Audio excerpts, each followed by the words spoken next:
My mother and sister thought they had won after draining my $900,000 savings to escape to Hawaii. Have fun being poor, my mom emailed. Then came the frantic phone call. Whose bank accounts did we just empty? I could not stop laughing. My name is Kendra. I am 29 years old, and for my entire life I have been the family cash cow, the designated workhorse, and the scapegoat. Before I continue this story, let me know where you are watching from in the comments below. Hit like and subscribe if you have ever had to set hard boundaries with toxic relatives. My sister Chloe is 32, the undisputed golden child who believes the world owes her a luxury lifestyle simply because she exists. 3 hours ago, I was sitting at my kitchen island in Chicago, sipping a black coffee, when an email notification popped up on my tablet. The subject line read, Bon voyage. The sender was my mother, Brenda. I opened it and my eyes scanned the text. Kendra, by the time you read this, Chloe, Trevor, and I will be in the air on our way to Maui. We decided your little nest egg was better spent on family who actually knows how to enjoy life instead of hoarding it. You always were too selfish with your money. Consider this payback for all the years I raised you. Have fun being poor. Do not bother calling the bank because Trevor already bypassed your pathetic security questions. I did not scream, I did not cry, I did not even spill my coffee. Instead, a slow, wide smile spread across my face. I reached for my phone, but before I could dial a video call request, lit up the screen. It was Chloe. They must have just connected to the in-flight wireless internet. I tapped accept, making sure my face was a mask of perfect chilling calm. Aloha, little sister, Chloe sang over the hum of the airplane engines. She was holding a flute of champagne nestled in the plush leather seat of a first-class cabin. Next to her, my mother leaned into the frame, adjusting her oversized designer sunglasses. We just wanted to see the look on your face, my mother sneered. I told you, Kendra, you cannot hide things from family. From the row behind them, Trevor popped his head over the seat. Trevor is the husband of Chloe, a 34-year-old real estate bro whose entire personality is built on crypto podcasts and looking down on my working-class roots despite the fact that he has not closed a legitimate deal in 3 years. Sorry, kiddo. Trevor smirked, his face flushed with the thrill of the theft. For a forensic accountant, your cybersecurity is a joke. Mother maiden name. Your first pet. It took me 10 minutes to route the funds through a shell company and into our new offshore accounts. You are wiped out. Zero balance. Is that so, Trevor? I asked, my voice dangerously quiet. I leaned closer to the camera, letting them see the absolute lack of panic in my eyes. You transferred exactly $912,000.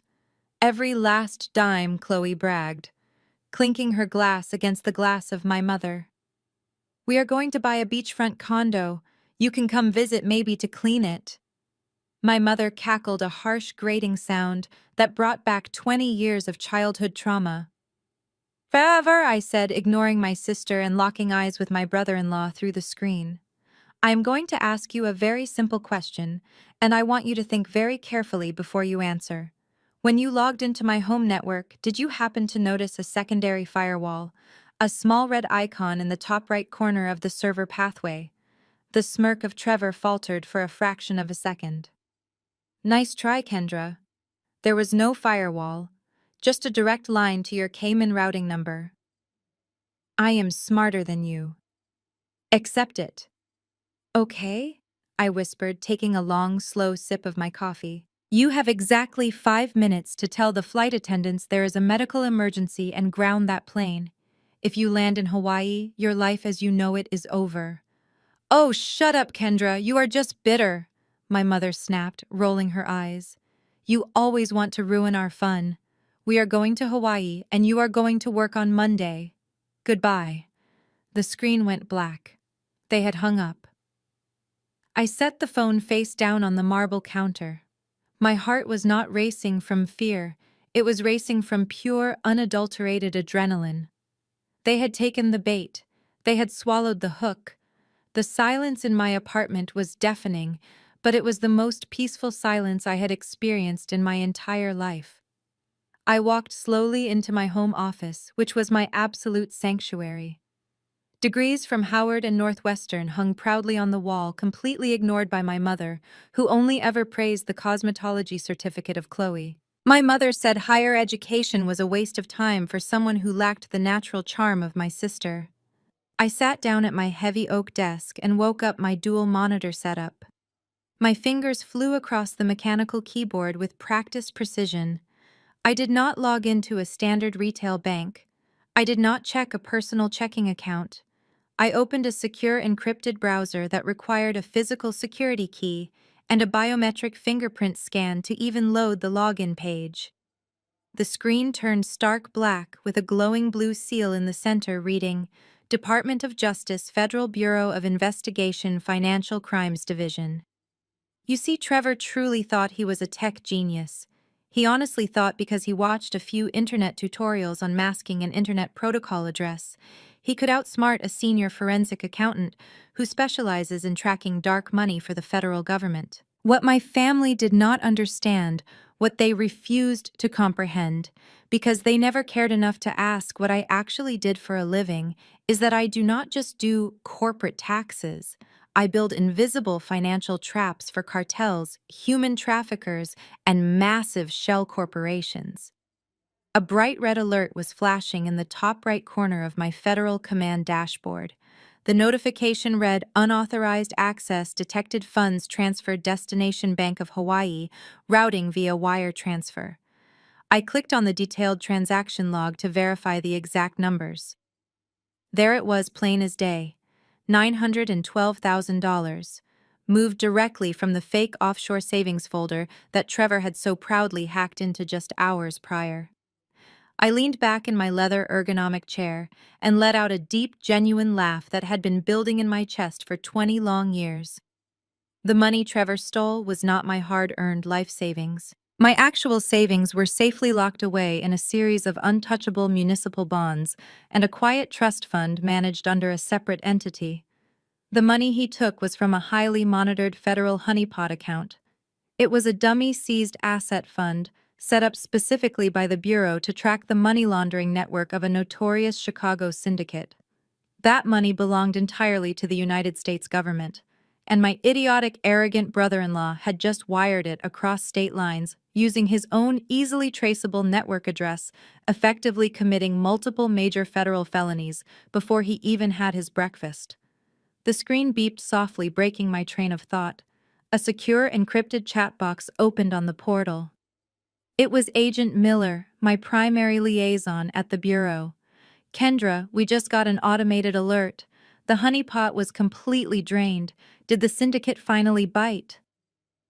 I smiled widely, my fingers hovering gracefully over the keys. No, Agent Miller, I typed back swiftly. It was not the criminal syndicate. It was a domestic residential breach. I have the exact network address, the current flight number, and the final destination of the perpetrators. They are landing at Kahului Airport in Maui in exactly 5 hours. Understood, should we intercept them immediately at the baggage claim, Miller replied. I paused and stared at the blinking cursor. I thought about my mother, who had once locked me out of our house in a freezing snowstorm simply because I refused to give Chloe my paycheck so she could buy a designer handbag. I thought about Chloe, who had deliberately spilled red wine on my college graduation dress because she could not stand the attention being off her for even one day. And I thought about Trevor, who constantly made snide, microaggressive comments about how surprised he was that someone from my background was actually good at complex math. No, I typed back definitively.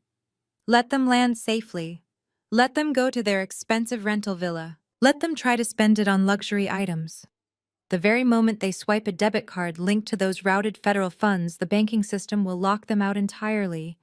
Then you can send the local field office tactical team to breach the doors. I want them to feel exactly the kind of utter devastation they fully believed they were inflicting on me. Copy that. Kendra, federal warrants are currently being drafted. Have a very good weekend. I closed the chat window and took a deep breath.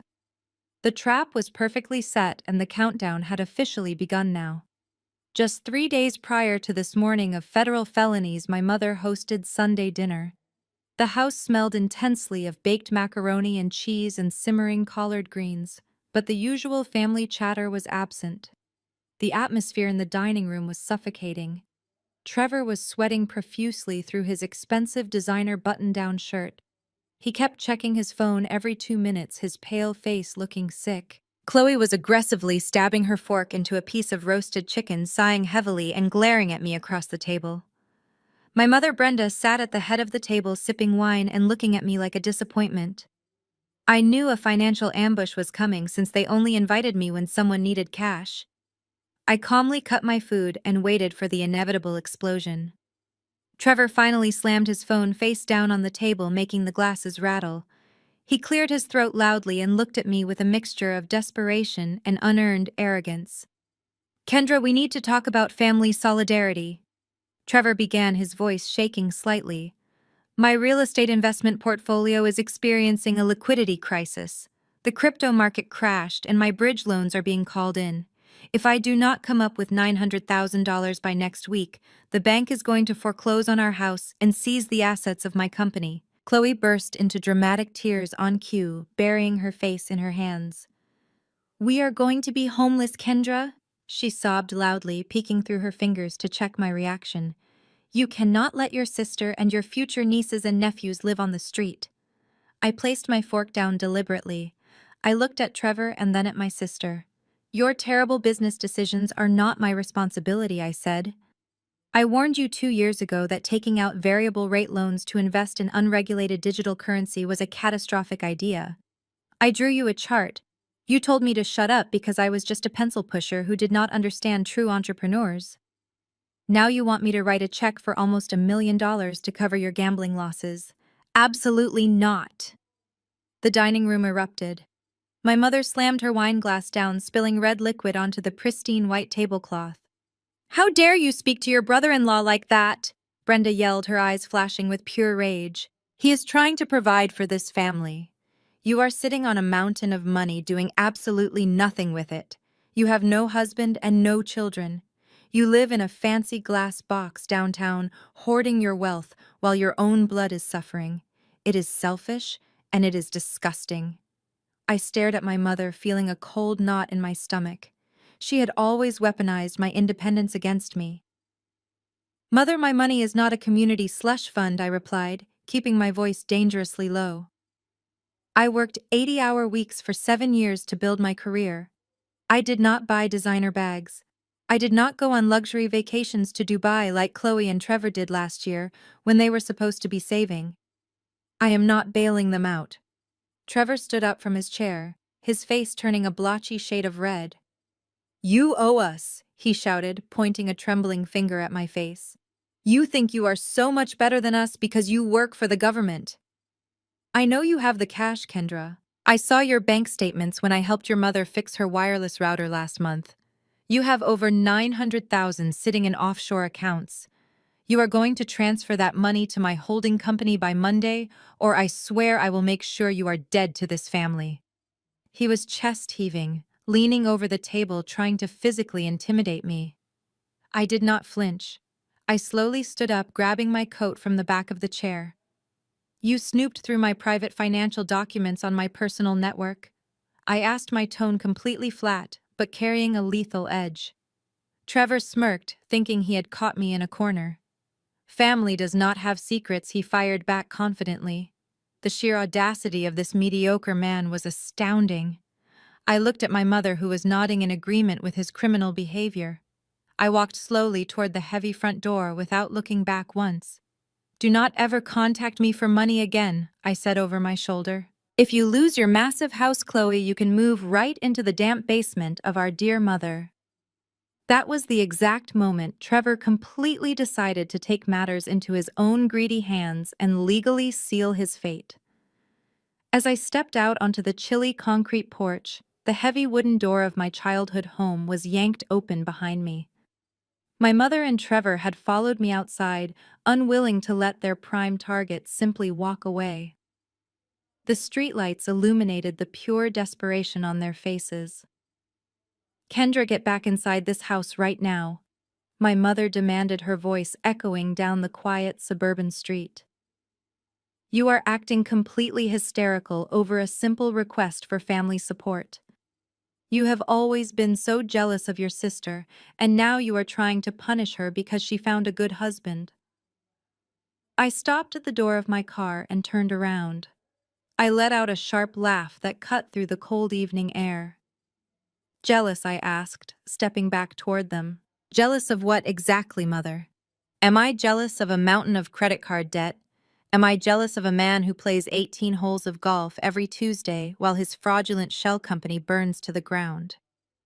Or am I jealous that you spent my entire childhood treating me like a burden while treating Chloe like a princess, only for me to become the one you both come crying to when the bills are due?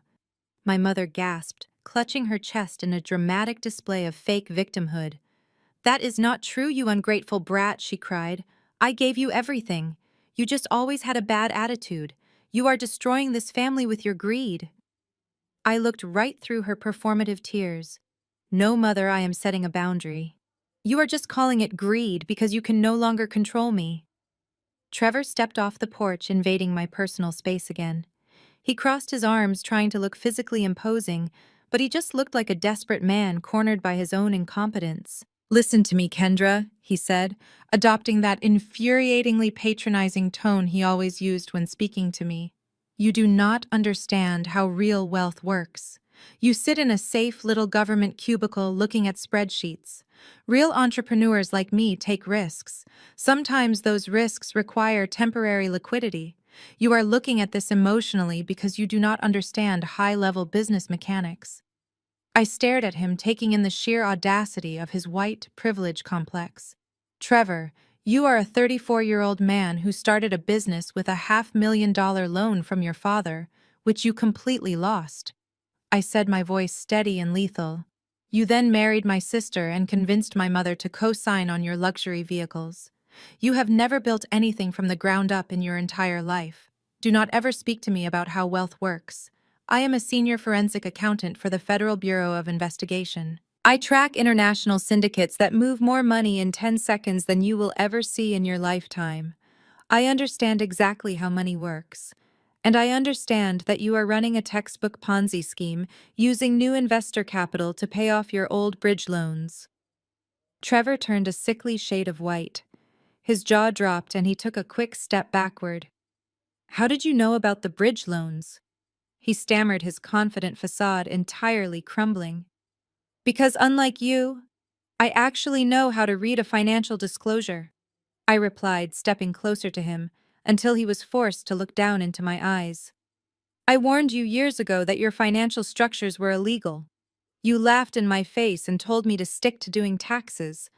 Now you are drowning and you expect the black woman you constantly belittle to throw you $1 million life raft. It is not going to happen. You made your bed, Trevor. Now you and my sister get to sleep in it, even if that bed is on the street. My mother stepped forward, raising her hand as if she might actually try to strike me. You will regret this, Kendra, she hissed, her face twisted with pure hatred.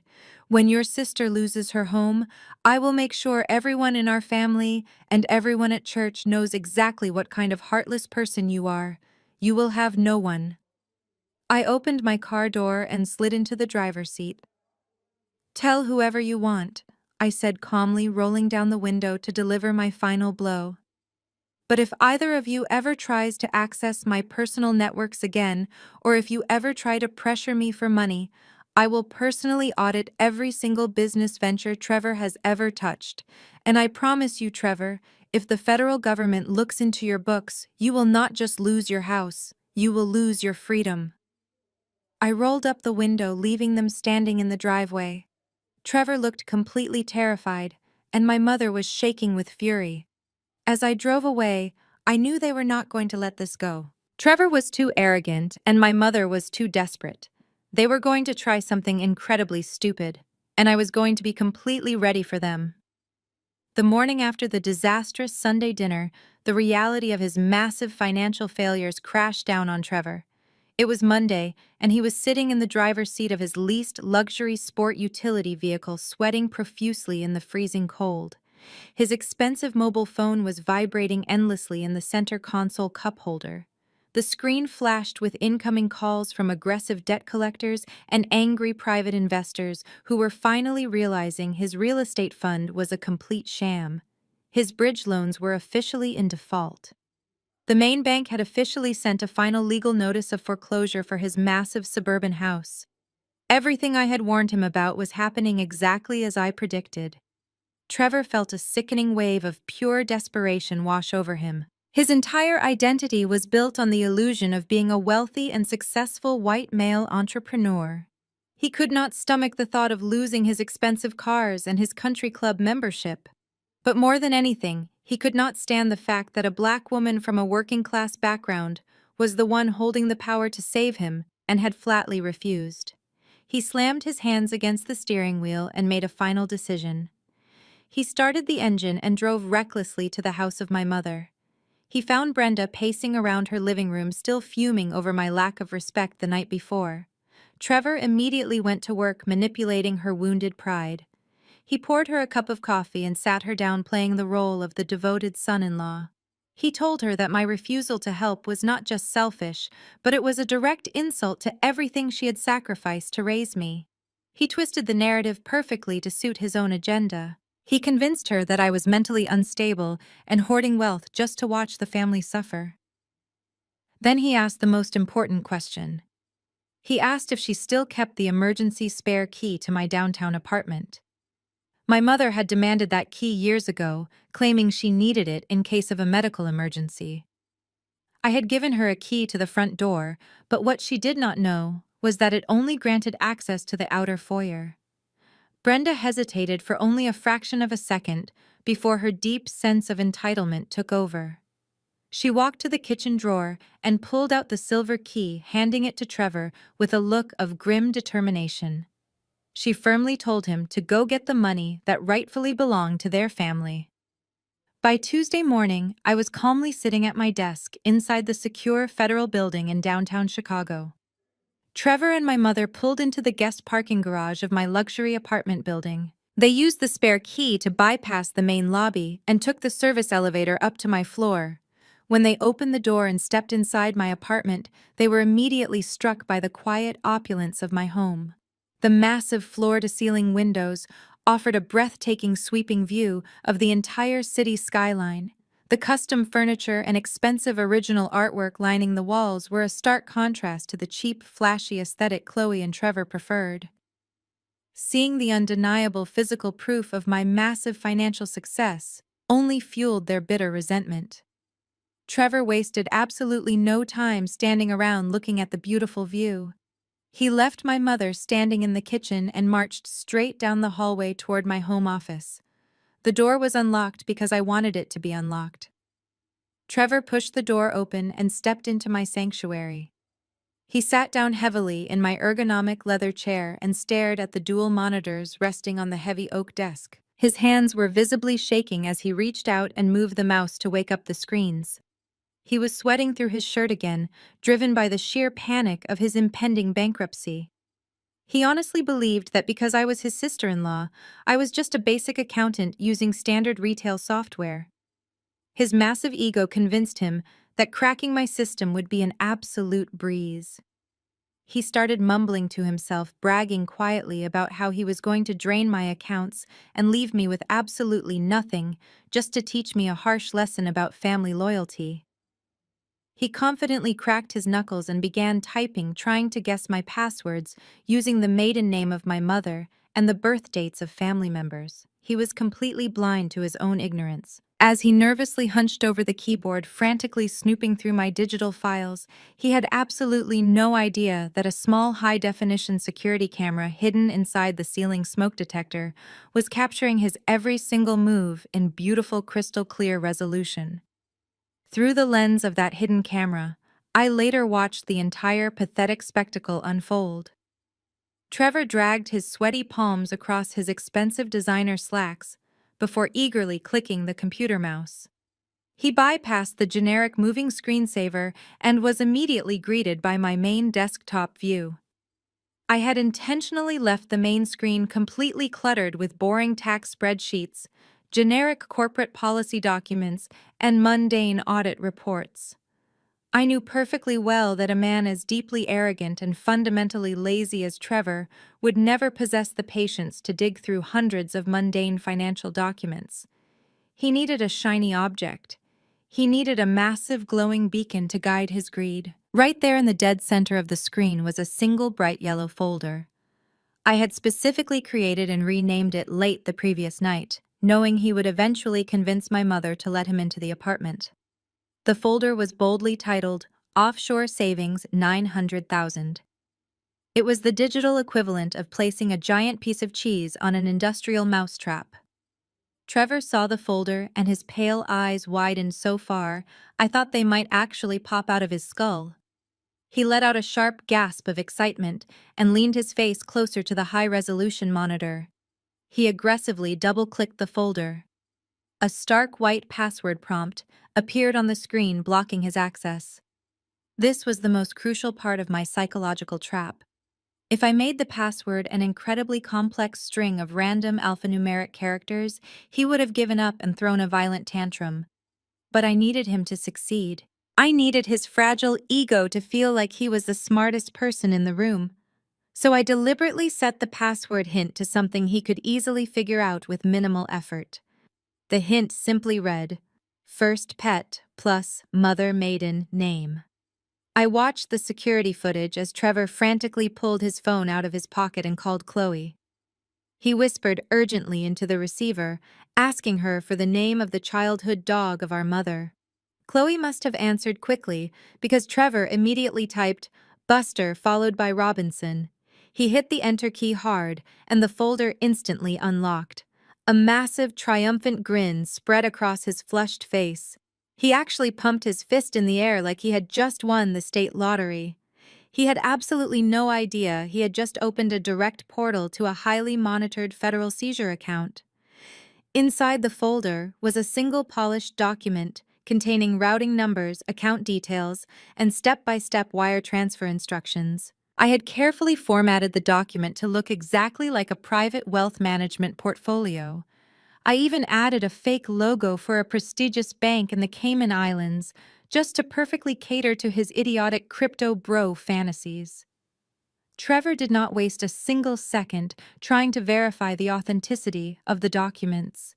His massive ego and his desperate immediate need for cash completely blinded him to the obvious glaring red flags.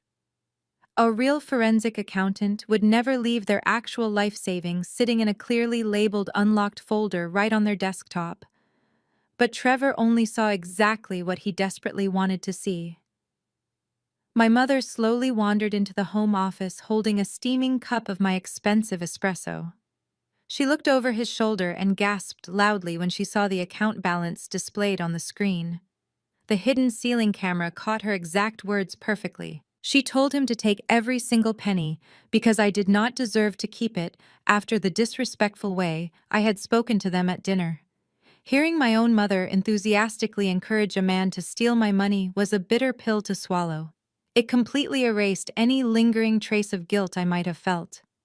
My mother stood there in my home, drinking my coffee, wearing a sweater she bought with my money, actively plotting my total financial ruin. She viewed me purely as a financial asset to be liquidated for the immediate benefit of her favored child. Trevor quickly opened a secondary internet browser window and logged directly into his own fraudulent shell company accounts. He was happily preparing to initiate the massive wire transfer. He was typing with reckless speed, completely ignorant of the fact that the routing number I provided was actually a direct pipeline to a secure server located in Washington. He was not hacking my life savings. Every single keystroke Trevor made was being permanently recorded by federal servers. He was digitally handcuffing himself and handing the key directly to the government. Trevor leaned closer to the glowing computer monitor, his pale eyes practically shining with the bright reflection of the digital screen. He carefully typed out the routing numbers he found in my dummy document into his own banking portal. He was deliberately setting up the massive wire transfer to permanently move exactly $912,000. I watched the security footage later and saw him pause for a moment. He turned his head and looked at my mother, who was still sipping my expensive espresso. He asked her if they should leave me $10,000 just so I could pay my rent for the next few months. He tried to frame himself as a generous benefactor while in the middle of a massive theft. My mother scoffed and waved her hand dismissively. She told him to take every single penny because I needed to learn a hard lesson about respecting my elders and supporting my family. That was all the validation Trevor needed. He nodded in agreement and typed in the full amount. He hovered his mouse over the final submit button. He let out a loud, arrogant chuckle and muttered about how pathetic it was that a supposedly brilliant federal accountant left her offshore accounts completely vulnerable. He bragged to my mother that the security of my system was a total joke and that he could probably teach my department a thing or two about digital encryption. The sheer scale of his delusion was almost impressive. He firmly clicked the mouse, and the screen transitioned to a processing page. A small loading circle spun in the center of the monitor. Trevor held his breath, his knuckles turning white as he gripped the edge of my heavy oak desk. The computer screen suddenly flashed a very bright, vivid green. A confirmation message appeared stating the wire transfer had been successfully initiated and the funds were in transit to the holding account of his shell company. Trevor threw his hands up in the air and let out a loud, triumphant shout. He spun around in my ergonomic chair and high-fived my mother. They were actively celebrating a major federal felony right inside my own home. Trevor quickly pulled out his mobile phone and called Chloe to deliver the good news. When she answered, he proudly announced that he had just secured their financial future and completely outsmarted me in the process. He told her to pack her best swimsuits because they were taking that Hawaiian vacation they had been talking about. He happily promised her endless luxury and total relaxation, all entirely funded by my supposed arrogance. He hung up the phone and quickly moved to cover his tracks.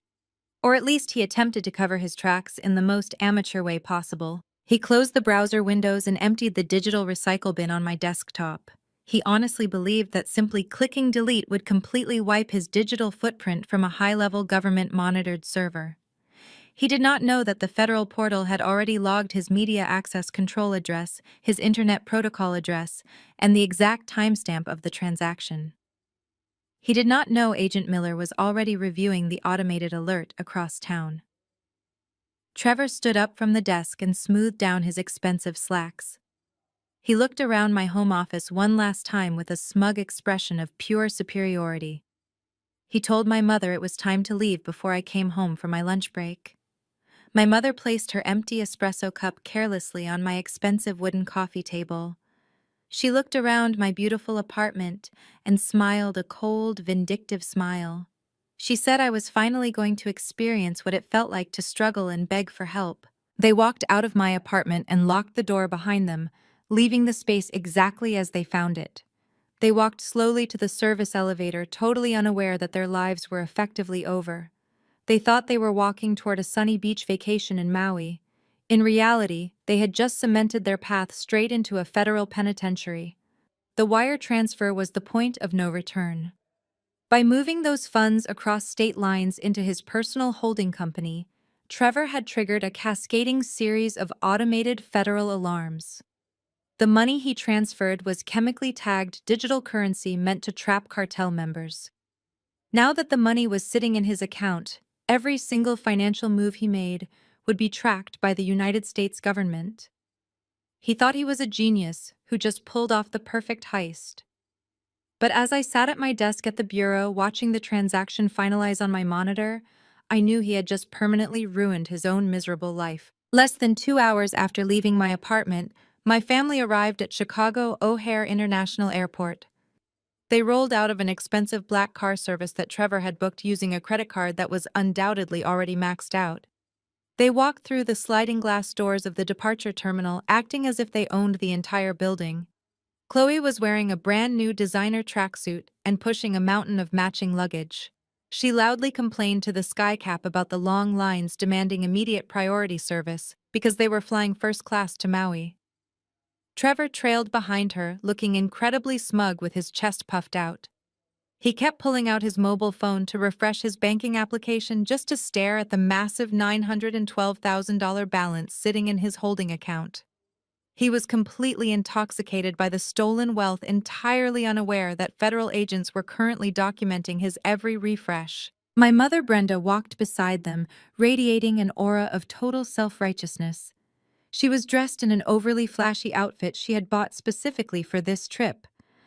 In her mind, she was not a thief. She honestly believed she was simply reallocating family funds to their rightful owners. She firmly believed that giving the money to Chloe and Trevor was an act of divine justice. As they made their way toward the exclusive first-class airport lounge, my mother suddenly stopped walking. She pulled her mobile phone out of her expensive leather purse. A malicious smile crossed her face.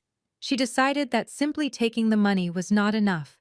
She needed to make sure I knew exactly who had taken it and why. She wanted to twist the knife. She navigated to my contact name and pressed the call button. I was still sitting at my secure desk at the Federal Bureau when my personal cell phone began vibrating next to my keyboard. I glanced at the screen and saw her name flashing. I did not answer. I simply let it ring until it went directly to my voicemail. I knew exactly what she was doing. I knew she could not resist the urge to gloat. A minute later, a notification popped up indicating I had a new audio message. I clicked play and put the phone on speaker so Agent Miller, who had just walked into my office, could hear every single word. The voice of my mother filled the quiet room, dripping with heavy condescension. "Hello, Kendra, it is your mother," she began, her tone bright and painfully fake. "I am calling you from the airport lounge. We are about to board our flight to Hawaii. I am sure you have checked your bank accounts by now and noticed a significant change. I want you to know that Trevor successfully transferred your offshore funds into his business account. Do not try to contact the police or do anything stupid. You owe us this money. You have been selfish and disrespectful for years, hoarding wealth while your sister was struggling to survive. As your mother, I made an executive decision to correct your terrible behavior. We are going to use this money to save the business of Trevor and buy a beautiful beachfront condo where family can actually gather. Maybe if you apologize and change your terrible attitude, we will let you visit us for the holidays. But until then, you need to sit alone in your empty apartment and think about how you treat the people who raised you. Have a nice weekend working." The voicemail ended with a sharp click. Agent Miller stood next to my desk with his arms crossed, staring at the phone in complete disbelief. He slowly shook his head and let out a low whistle. "Your own mother just confessed to a major federal crime on a recorded audio line and tried to frame it as a parenting lesson," he said, sounding genuinely shocked. I reached forward and clicked a button on my keyboard, officially saving the audio file to the growing federal evidence folder. "Yes, she did," I replied calmly, leaning back in my chair. "She has always believed that being a mother gave her absolute immunity from consequences. She is about to learn that the federal government does not care about her maternal entitlement." Meanwhile, back at the airport, the final boarding call for their flight to Maui echoed over the loudspeaker. Chloe grabbed her designer bag and rushed toward the gate, eager to start her stolen luxury vacation. Trevor followed closely behind her, slipping his phone into his pocket with a satisfied smirk.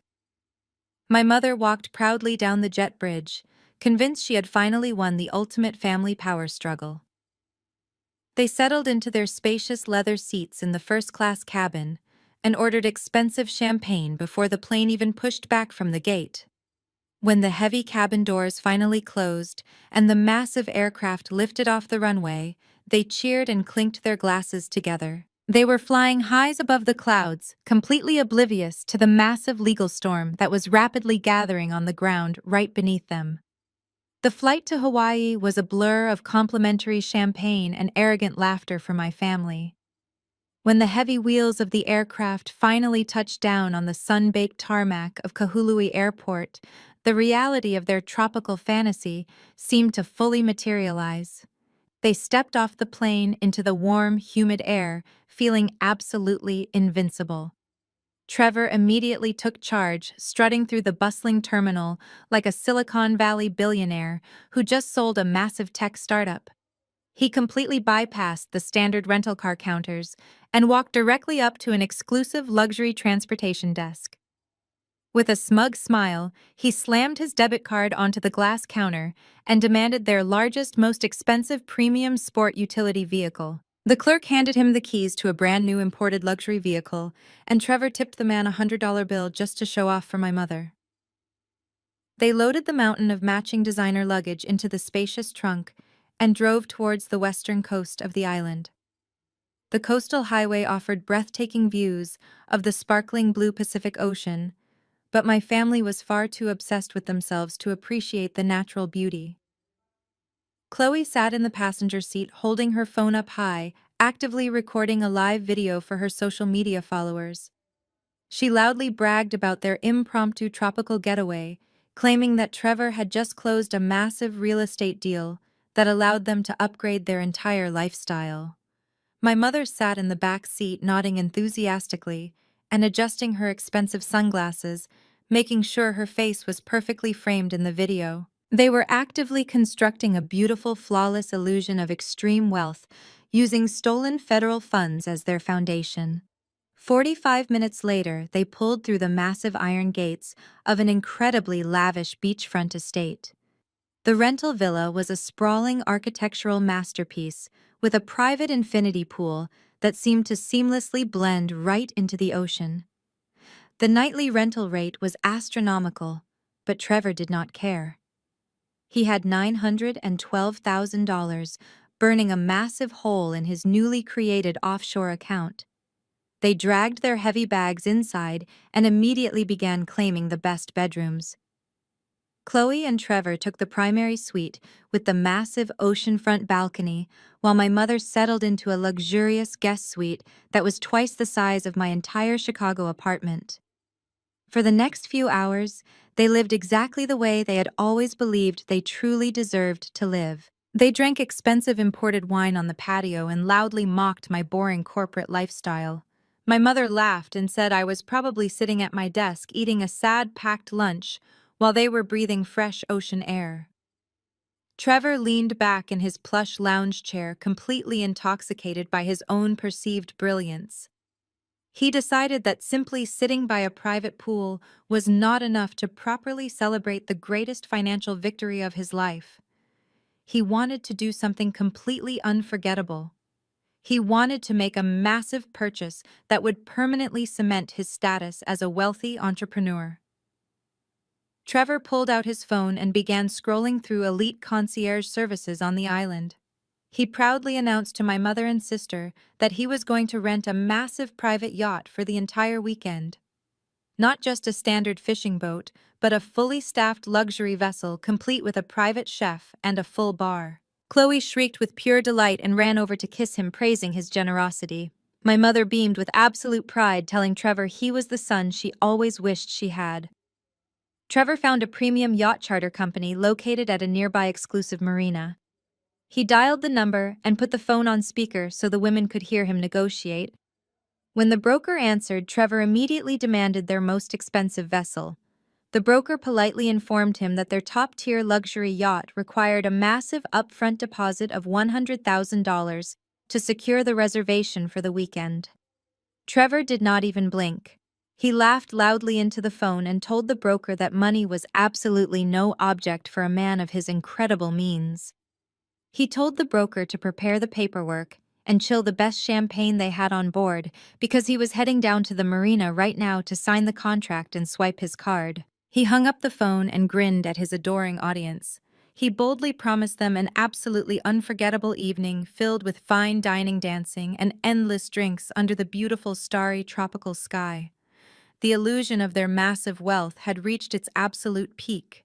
They were completely ready to conquer the island.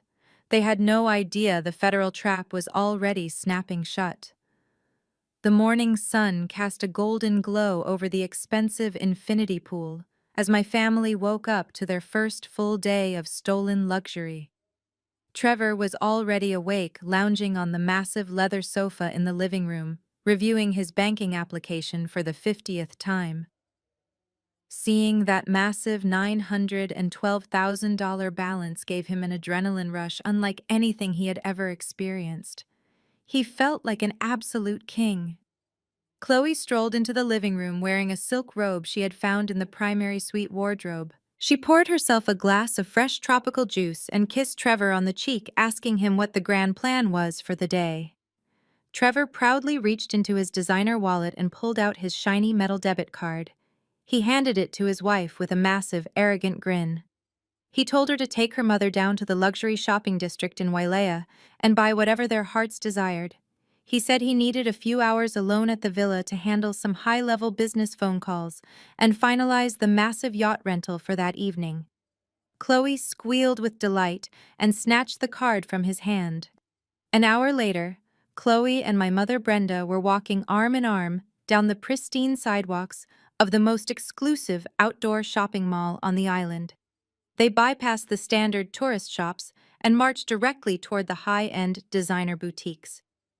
My mother was practically vibrating with excitement. She had spent her entire life projecting an image of wealth she never actually possessed, and now she finally had the limitless funds to back it up. They walked into a famous Italian luxury store and immediately began pulling expensive silk dresses and premium leather handbags off the racks. The sales associates swarmed them, offering sparkling water and personalized attention. Chloe loved every single second of the royal treatment. She picked out 3 different handbags that cost more than my first car and handed them to the cashier without even glancing at the price tags. When the cashier swiped the shiny metal debit card, the transaction was approved instantly. The federal freeze had not officially engaged yet because Agent Miller was purposefully letting them dig a deeper hole. Every approved swipe was adding another solid layer of irrefutable evidence to our massive wire fraud case. Chloe walked out of the boutique carrying massive shopping bags and immediately pulled out her mobile phone. She could not resist the overwhelming urge to show off her newly acquired wealth to the entire world. She opened her social media application and started a live video broadcast. Within seconds, hundreds of her followers tuned in. Chloe held the phone high, spinning around to show off the beautiful palm trees and the pristine ocean in the background. She smiled brightly into the camera and loudly announced that she and her husband were currently enjoying an impromptu luxury vacation in Maui. She held up the heavy designer shopping bags and explicitly stated that real estate investments were finally paying off in a massive way. My mother leaned into the video frame holding up her own newly purchased diamond tennis bracelet and waving at the camera. Chloe laughed loudly and told her audience that some people spend their entire lives working miserable government desk jobs just to survive, while smart people like her husband actually know how to build generational wealth. It was a direct, heavily veiled insult aimed squarely at me. I was sitting at my desk in Chicago, watching the entire live broadcast play out on my secondary monitor. Several of my cousins were actively commenting on the video, asking how Trevor suddenly made so much money when his business was actively failing just a week ago.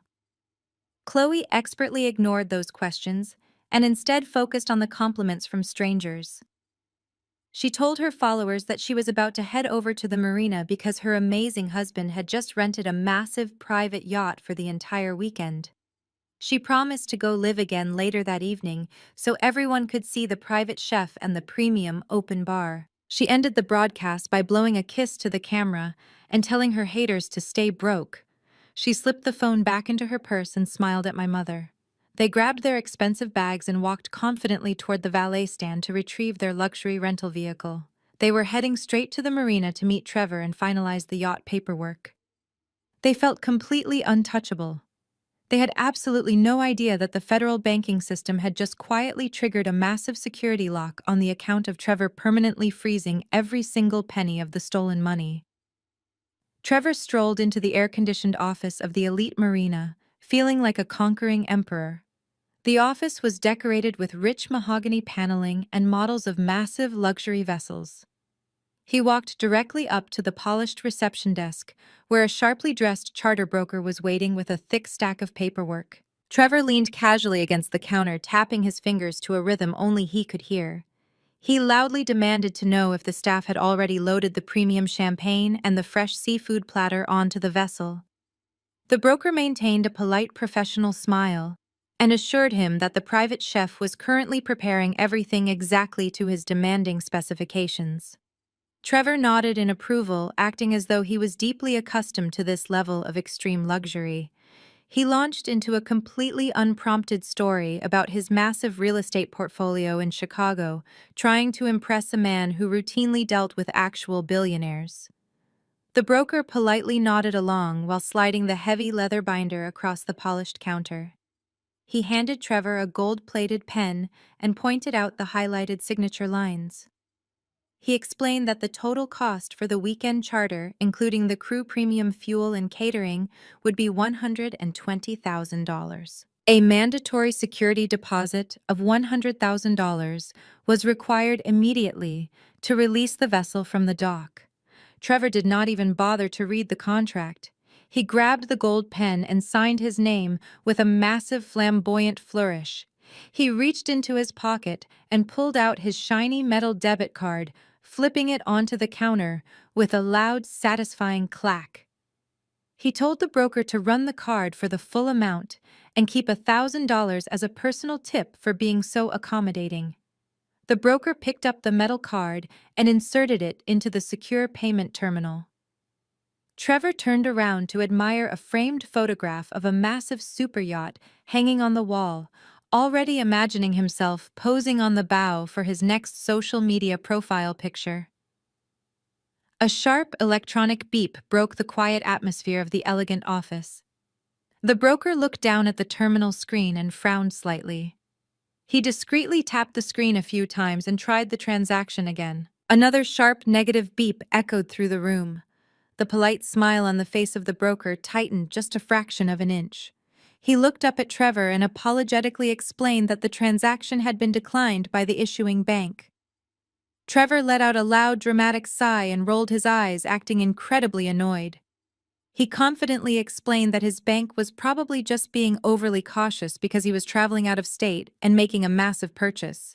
He boldly stated that when you have as much liquid capital as he does, banks tend to put annoying security holds on your accounts just to protect you. He instructed the broker to manually key in the card numbers, assuming the magnetic chip was simply malfunctioning. The broker complied, typing the numbers meticulously into the system. He pressed the submit button and waited. The screen flashed bright red. The transaction was declined a third time with a specific error code that the broker had rarely seen. "Sir," the broker said, his voice dropping its friendly customer service tone and adopting a more serious edge. "Your institution is returning a hard decline. The system says the account is currently frozen, and I must retain the card. The terminal is explicitly instructing me not to return this card to you." Trevor felt a sudden cold drop in his stomach. The smug, arrogant grin completely vanished from his pale face. He aggressively snatched the card out of the hand of the broker before the man could confiscate it. He loudly insisted that the machine of the marina was broken and completely outdated. He pulled his expensive mobile phone out of his pocket, his fingers trembling slightly as he opened his banking application. He fully expected to see his massive $912,000 balance waiting to reassure him. Instead, the screen displayed a stark white error message. The message stated that access to the mobile banking portal had been permanently revoked due to suspicious activity. At that exact moment, the glass doors of the charter office swung open. Chloe and my mother Brenda walked in, carrying their mountain of expensive designer shopping bags. Chloe was laughing loudly, completely oblivious to the tense atmosphere.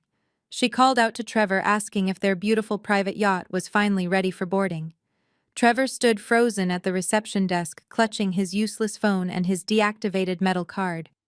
His face had drained of all color.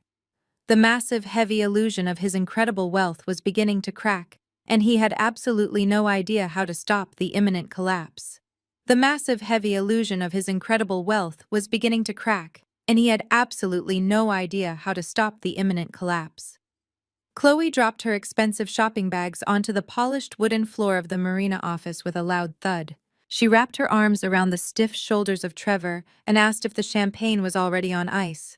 Trevor swallowed hard, trying to force moisture back into his completely dry mouth.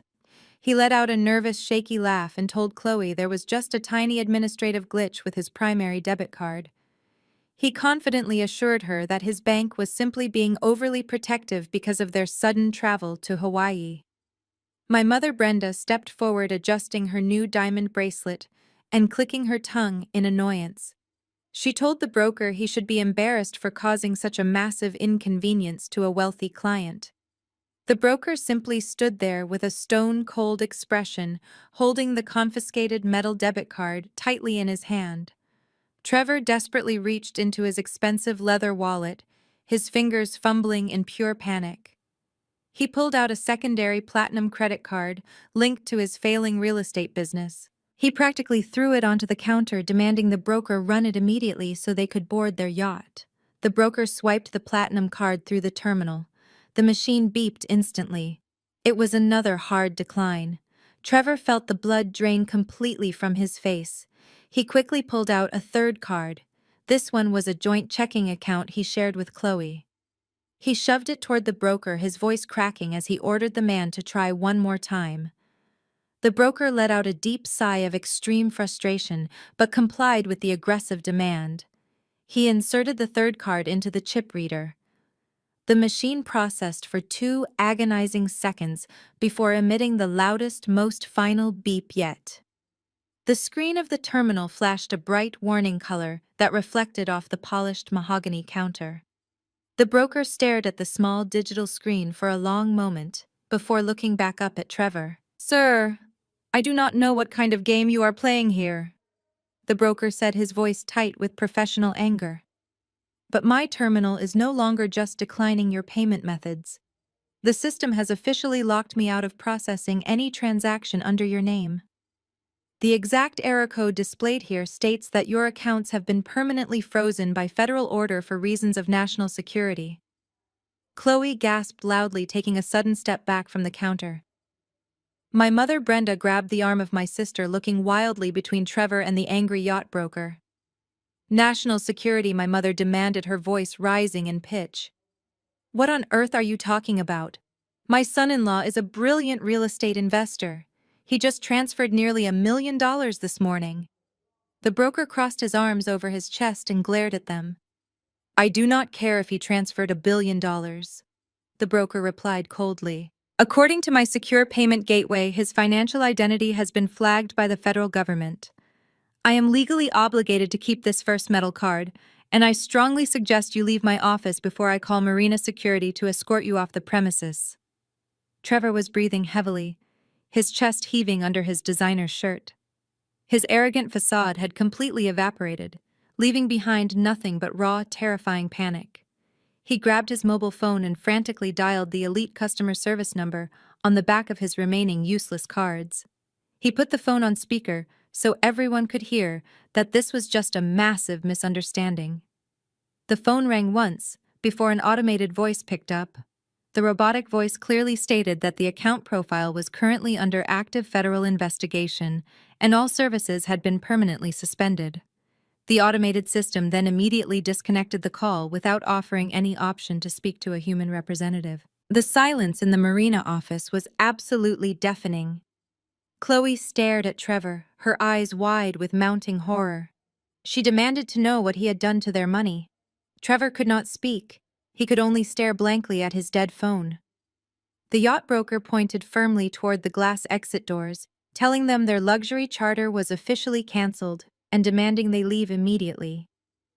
Humiliated and completely panicked, Trevor grabbed the heavy shopping bags. He pushed open the glass doors and rushed out into the humid tropical air. They practically ran back to their expensive luxury rental vehicle in the marina parking lot. Trevor unlocked the doors with his key fob and threw the bags into the back seat. As he climbed into the driver's seat, his mobile phone buzzed with an urgent text message. It was an automated alert from the elite rental car company. The message bluntly stated that the massive security deposit for their premium sport utility vehicle had just been retroactively declined. The rental company was demanding the immediate return of the vehicle to the airport, or they would report it stolen to the local Hawaiian authorities. The walls were rapidly closing in on them from every single direction. Trevor sat frozen in the driver's seat, staring at the glowing screen of his mobile phone. The automated text message from the rental car company felt like a physical blow to his chest. He slowly read the message aloud to Chloe and my mother. The heavy silence that followed was completely suffocating. The tropical heat inside the parked luxury vehicle was rapidly rising, but nobody made a move to start the engine. My mother Brenda was the first person to finally snap. The warm, affectionate demeanor she had shown Trevor just an hour ago vanished entirely. She leaned forward from the back seat, her face twisted into a mask of pure rage. She demanded to know what he meant when he said the rental company was going to report the car stolen. Trevor stammered, sweating profusely as he tried to explain that the federal hold on his account must have triggered a retroactive cancellation of their initial security deposit. Brenda did not want to hear his technical excuses. She loudly slapped the back of his leather headrest, making him physically jump. She called him an incompetent fool. She screamed that she had compromised her relationship with her own daughter to help him secure this money, and he had somehow completely botched the entire operation in less than 24 hours. The illusion of their perfect, wealthy family dynamic shattered into a million sharp pieces right there in the hot marina parking lot. Chloe immediately went on the defensive, throwing her hands up to shield her husband. She turned around and yelled right back at our mother. She told Brenda to stop acting like a victim because taking the money was originally her terrible idea. Chloe fiercely defended Trevor, claiming he was a brilliant businessman who was simply being targeted by an unfair banking system. She insisted that I must have maliciously set up some kind of temporary fraud alert on the account just to ruin their beautiful vacation out of pure spite. The idea that they had committed a massive federal crime had not even registered in her completely delusional mind. She firmly believed this was just another annoying obstacle orchestrated by her bitter younger sister. Brenda let out a loud, bitter laugh that echoed inside the stifling car. She pointed a shaking, manicured finger directly at the face of Trevor. She completely stripped away his fragile male ego right in front of his wife. She told him he was nothing but a pathetic, complete failure who had to steal from a younger woman just to afford a fake luxury lifestyle. She yelled that if the authorities got involved and she ended up going to jail over this, she would personally testify against him and make sure he took the entire blame. Trevor gripped the steering wheel so tightly his knuckles turned completely white. He was trapped in a tiny, sweltering metal box, with two screaming women who were rapidly turning on him and on each other. The argument quickly escalated into a vicious, hateful screaming match. Chloe accused Brenda of always caring more about money and social status than her own children. Brenda fired back that Chloe was a spoiled, useless brat who had never worked a hard day in her entire life. They were viciously tearing each other apart over a pile of stolen money they could not even access. The massive designer shopping bags sitting in the back seat suddenly looked like absolutely worthless heavy garbage. They were sitting in a $100,000 vehicle wearing expensive imported clothes, but they did not even have enough functional currency to buy a cheap bottle of water. Trevor finally slammed his hands violently against the dashboard, demanding they both shut up immediately. He could not handle the deafening noise and the crushing pressure anymore. He told them that panicking and screaming at each other was not going to magically unlock his bank accounts. He explicitly stated that the rental car company was actively tracking the exact location of the vehicle using an internal global positioning system. If they drove the car back to the luxury villa, they risked being pulled over and humiliated by the local Hawaiian police for grand theft auto. They had absolutely no choice but to abandon the premium vehicle right there in the parking lot. Brenda looked absolutely horrified, wiping sweat from her forehead. She demanded to know how they were supposed to get back to their expensive rental house with all their heavy shopping bags.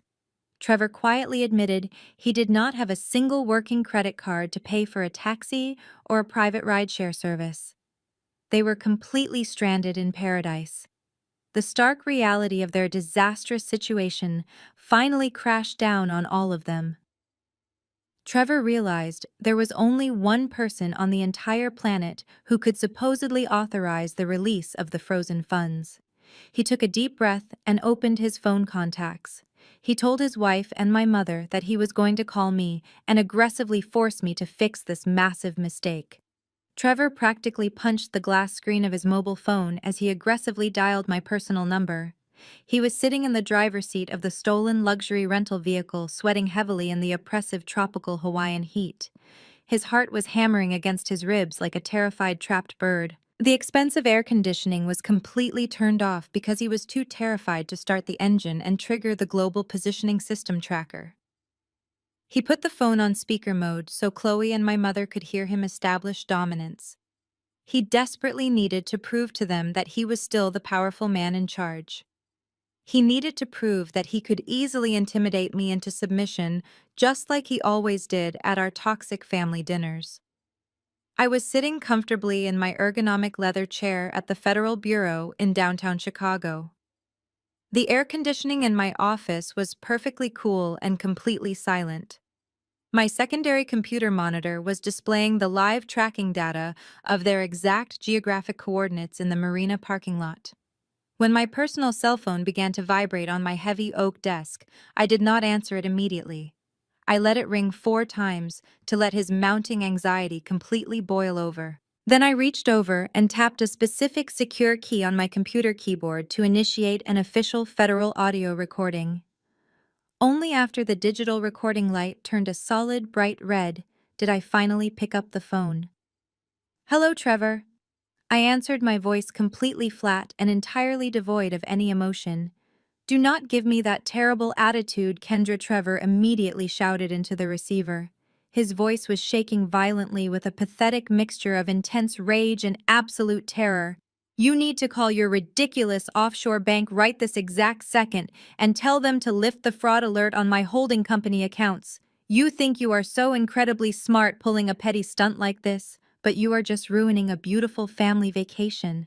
Call them right now and authorize the immediate release of my funds." I leaned forward, resting my elbows on my desk. I let his aggressive words hang in the empty air for several long seconds. He had just officially admitted on a recorded federal line that he possessed the stolen funds and that he knew his accounts were frozen. The self-incrimination was absolutely perfect. "I am not entirely sure what you are talking about, Trevor," I replied, keeping my tone perfectly calm and professionally detached. "I have not contacted any bank today. I have been sitting at my desk working quietly since 8 o'clock this morning." "Stop lying to me, you vindictive brat, my mother!" Brenda suddenly screamed from the back seat of the sweltering car. She had leaned entirely forward so her mouth was right next to the phone microphone. "We know you did something to the accounts. The yacht broker just humiliated us and confiscated the debit card of Trevor. The car rental agency is aggressively threatening to call the local police on us. You are doing this purely out of spite, because you are incredibly jealous of your sister. Fix the situation right now before I completely disown you." "Mother, you cannot disown someone who already walked away from you," I stated coldly. "And I cannot manually fix a banking issue for an account that does not legally belong to me." Chloe snatched the phone directly out of the hands of her husband. Her voice was shrill and completely hysterical. "Kendra, you are being absolutely evil," she cried. "I have hundreds of internet followers waiting for me to go live from our private yacht tonight. You are intentionally sabotaging my wonderful life and my marriage. Trevor transferred that money legally because our family needed it much more than you do. You are sitting in an apartment alone. We have a massive family to build. Stop being a selfish monster and make the phone call immediately." I took a slow, deep breath. The sheer blinding entitlement radiating through the phone speaker was truly breathtaking. They were sitting in an illegally obtained vehicle surrounded by thousands of dollars of stolen designer merchandise, demanding that the very person they robbed help them escape the severe consequences. "Let me make sure I fully understand this specific situation," I said, articulating every single syllable with crystal clear precision for the audio recording. "You broke into my secure home. You illegally accessed my private computer network. You willingly initiated a wire transfer of $912,000 across state lines into a private holding company. And now you are aggressively demanding that I assist you in accessing those stolen funds so you can rent a luxury boat. Is that an accurate legal summary of your current demands? Yes, it is entirely accurate, Trevor yelled, grabbing the phone back from his panicked wife. Because that money rightfully belongs to this family. You owe us everything. Now pick up your phone and call the bank, or I swear I will personally make sure you lose your miserable government job. I smiled a wide, genuine smile that reached all the way to my eyes. Trevor was so incredibly arrogant that he could not see the massive legal cliff he had just blindly sprinted over. He had freely admitted to computer fraud, wire fraud, and interstate theft on a federally recorded line. The criminal evidence package was now completely bulletproof. I am not going to call the bank, Trevor, I said softly. Why not? He screamed, his voice cracking loudly with pure desperation. Because I did not freeze your accounts, I replied. Then who did? He demanded, his breathing sounding ragged and completely erratic through the tiny speaker. Who has the authority to freeze my money? I leaned back in my chair and stared at the bright red recording light on my desk. The United States federal government, Trevor. I replied, my voice echoing slightly in the quiet office. Specifically, the Financial Crimes Division of the Federal Bureau of Investigation. There was a sudden, sharp intake of breath on the other end of the line. I could picture the exact look of utter confusion and dawning terror washing over his pale, sweaty face. He tried to speak, but only a choked, stuttering sound came out. You see, Trevor, I continued, casually examining my manicured fingernails. You walked into my apartment assuming I was just a basic tax accountant.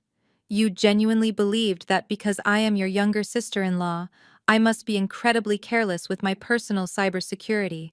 You thought you could simply guess a basic password and steal the life savings of a black woman without facing a single consequence. But you made one massive, catastrophic miscalculation.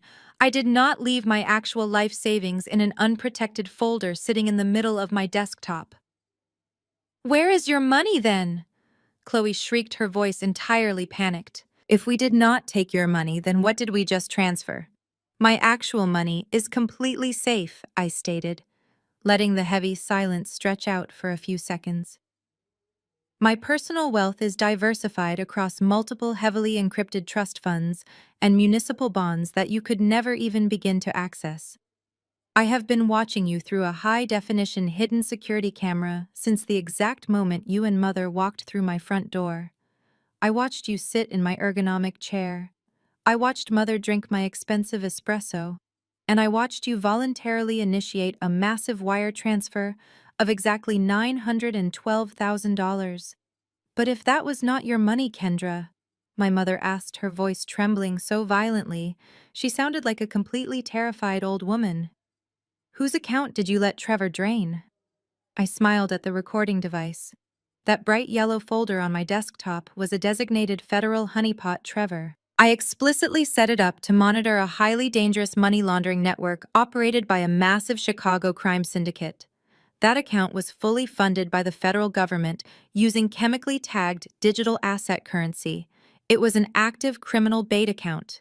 And you blindly swam right into the federal trap like a completely mindless, greedy fish. No, Trevor whispered, his voice cracking under the immense pressure. No, that is impossible. You are making this up just to scare me. You cannot do this to me, Kendra. I did not do anything to you, Trevor, I corrected him sharply. I did not force you to break into my secure apartment. I did not force you to illegally access my private network. And I certainly did not force you to manually wire almost $1 million of government funds across state lines into your failing, fraudulent business account. You did all of those terrible things entirely on your own. I simply left the digital door unlocked and allowed your own massive unearned arrogance to completely destroy your entire life. You set us up, Chloe screamed, sobbing hysterically in the background. You deliberately trapped your own family. You are a complete psychopath. I am a senior forensic accountant, actively assisting in a federal sting operation. I replied, my tone turning absolutely icy. You are the greedy people who decided to rob your own blood relative so you could rent a luxury yacht and post bragging videos on the internet. Do not ever try to play the victim with me again, Chloe. You and Mother enthusiastically cheered him on while he committed a massive felony. I have the security footage to prove it, and I have the audio recording of Mother leaving me a voicemail practically confessing to the entire financial crime. The interior of their sweltering stolen rental vehicle must have felt like a rapidly shrinking concrete prison cell. The absolute silence that followed my devastating revelation was significantly thicker than the humid tropical air outside their closed windows. They were finally beginning to fully understand the catastrophic magnitude of their incredibly stupid actions. They had not just stolen from a family member who they wrongly thought they could easily manipulate and legally intimidate. They had directly stolen from the United States government. They had triggered a massive automated security protocol designed specifically to catch ruthless international cartels. Listen to me.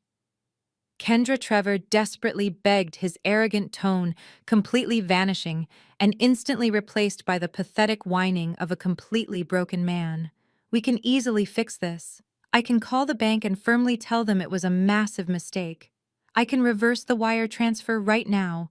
You cannot reverse a federal wire transfer. Trevor, I said, letting a dry laugh escape my lips. Do you honestly think the United States banking system operates like a casual mobile payment application? Once you initiated that massive transfer, the money moved through the Federal Reserve Settlement Network. The moment those chemically tagged digital assets landed in your fraudulent holding company account, the entire system automatically locked down. The government does not simply allow suspected international criminals to press an undo button and walk away from a major felony. I am not an international criminal. Trevor screamed, his voice cracking in sheer panic. I am a real estate investor. I am an American citizen. You have to tell them I am just your brother-in-law. You are a domestic financial terrorist as far as the Federal Bureau of Investigation is concerned, I replied coldly. Let me break down exactly what you interrupted today, Trevor. My department has spent the last 14 months meticulously building a digital financial trap for a highly violent Chicago money laundering syndicate. We placed exactly $912,000 into an offshore routing account specifically designed to look incredibly vulnerable. We were actively waiting for a massive cartel to bite. We expected a team of highly sophisticated international hackers to breach the firewall. Instead, we got a desperate failing real estate broker from the suburbs using the maiden name of his mother-in-law as a password. You completely ruined a multi-million-dollar federal sting operation. I continued, my voice rising slightly with authoritative intensity. You stole government bait money. And you did not just keep it in Illinois. You wired it across state boundaries, and then you attempted to use it to secure a luxury yacht charter in the state of Hawaii. That constitutes interstate wire fraud.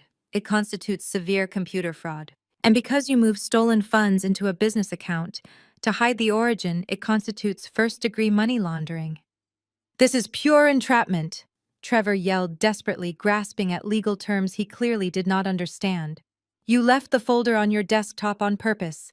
Any decent lawyer will easily prove that you actively entrapped me. I shook my head even though he could not see me. Entrapment implies that law enforcement coerced you into committing a crime you otherwise would not have committed, I explained calmly. I did not invite you to my apartment. I did not give you my address or my keys. I did not force you to sit at my computer. I did not tell you to steal nearly $1 million. You completely orchestrated this massive theft entirely on your own free will because you are a deeply arrogant and greedy man. Leaving my front door unlocked does not give you the legal right to walk inside and rob my house. No defense attorney in the country is going to win an entrapment argument when we have crystal clear video footage of you and my mother actively celebrating the successful theft. My mother let out a loud, horrific wail in the background. It was a sound of absolute pure despair. The reality of the situation had finally pierced through her thick armor of narcissism and entitlement. She realized she was caught on tape encouraging a massive federal crime. She realized her entire carefully constructed reputation in our community was about to be violently destroyed. Kendra, please, my mother begged, her voice entirely devoid of its usual arrogant command. I am your mother. You cannot let them send me to a federal prison. I am an older woman. I will not survive in a place like that. We will give you everything back. We will leave the shopping bags right here in the car. We will just go straight to the airport and fly home quietly. Just tell your federal agents to let us go. You cannot just fly home quietly, mother, I stated firmly. You are currently sitting in a stolen luxury rental vehicle. The designer clothes and diamond bracelets you purchased earlier today were bought using funds directly tied to a federal money laundering investigation. You are practically wearing government evidence. Every single thing you have touched since landing in Hawaii is completely compromised. We did not know, Chloe sobbed loudly, hitting the leather dashboard of the car. We thought it was just your personal savings account. We thought you were just being selfish. We did not know we were stealing from the federal government. Ignorance of the law is not a valid legal defense, Chloe, I replied, leaning closely into the microphone. You thought it was perfectly acceptable to destroy my financial future because you felt entitled to my hard work. You thought you could mock me from a first-class cabin and enjoy a tropical vacation funded by my misery. You thought you were completely invincible, but the absolute truth is you are just common thieves, and the federal government treats common thieves with absolute zero mercy. I listened to their ragged breathing through the speaker of the phone. Trevor finally found his voice again, but it was weak and completely devoid of its usual arrogant swagger. He tried to fall back on the only defense mechanism he had ever known, which was his blind privilege. He told me he was going to hire the best defense attorney in Chicago. He insisted that any judge would look at his clean record and see this was just a simple family dispute over an inheritance misunderstanding. He actually said the words, white-collar crime, as if it were some kind of protective shield that would automatically keep him out of a real prison cell. I let him finish his pathetic little speech before I delivered the final legal payload. Trevor, you are not dealing with a local traffic court judge? I explained, my voice perfectly measured and brutally clear. You are dealing with Title 18 of the United States Code. Let me break down exactly what your incoming indictment is going to look like. First, you have wire fraud. You used an interstate communications facility to execute a scheme to defraud. When you clicked that submit button on my computer, the routing signal bounced from a server in Illinois to a federal holding bank in New York and then directly into your fraudulent business account. That single click carries a maximum penalty of 20 years in a federal penitentiary. I heard a sharp gasp from Chloe, but I did not stop. I wanted them to feel the full crushing weight of the federal justice system. Second, you have bank fraud, I continued relentlessly. You used a registered financial institution to illegally park stolen government funds. But the absolute best part of your incredibly stupid plan was getting on an airplane. The moment you crossed state lines and landed in Hawaii with access to those stolen funds, you elevated this from a simple theft to a massive interstate federal offense. Every single time you refreshed your mobile banking application while sitting by your luxury infinity pool, you were transmitting stolen data across state lines. You practically gift-wrapped the jurisdictional authority and handed it directly to the Federal Bureau of Investigation. Trevor let out a strange, high-pitched sound that sounded like a wounded animal. His breathing became incredibly rapid and shallow. He was officially hyperventilating inside the sweltering rental vehicle. I could hear the expensive leather of the driver's seat squeaking violently as he rocked back and forth in pure panic. But I was not finished. And then, we have the money laundering charges, I said, letting the words hang heavily in the air. You did not just steal the money, you actively attempted to spend it. You tried to secure a luxury yacht charter using a debit card linked to the account holding the stolen federal funds. The government legally views that as an overt act to conceal and integrate illicit funds into the legitimate financial system.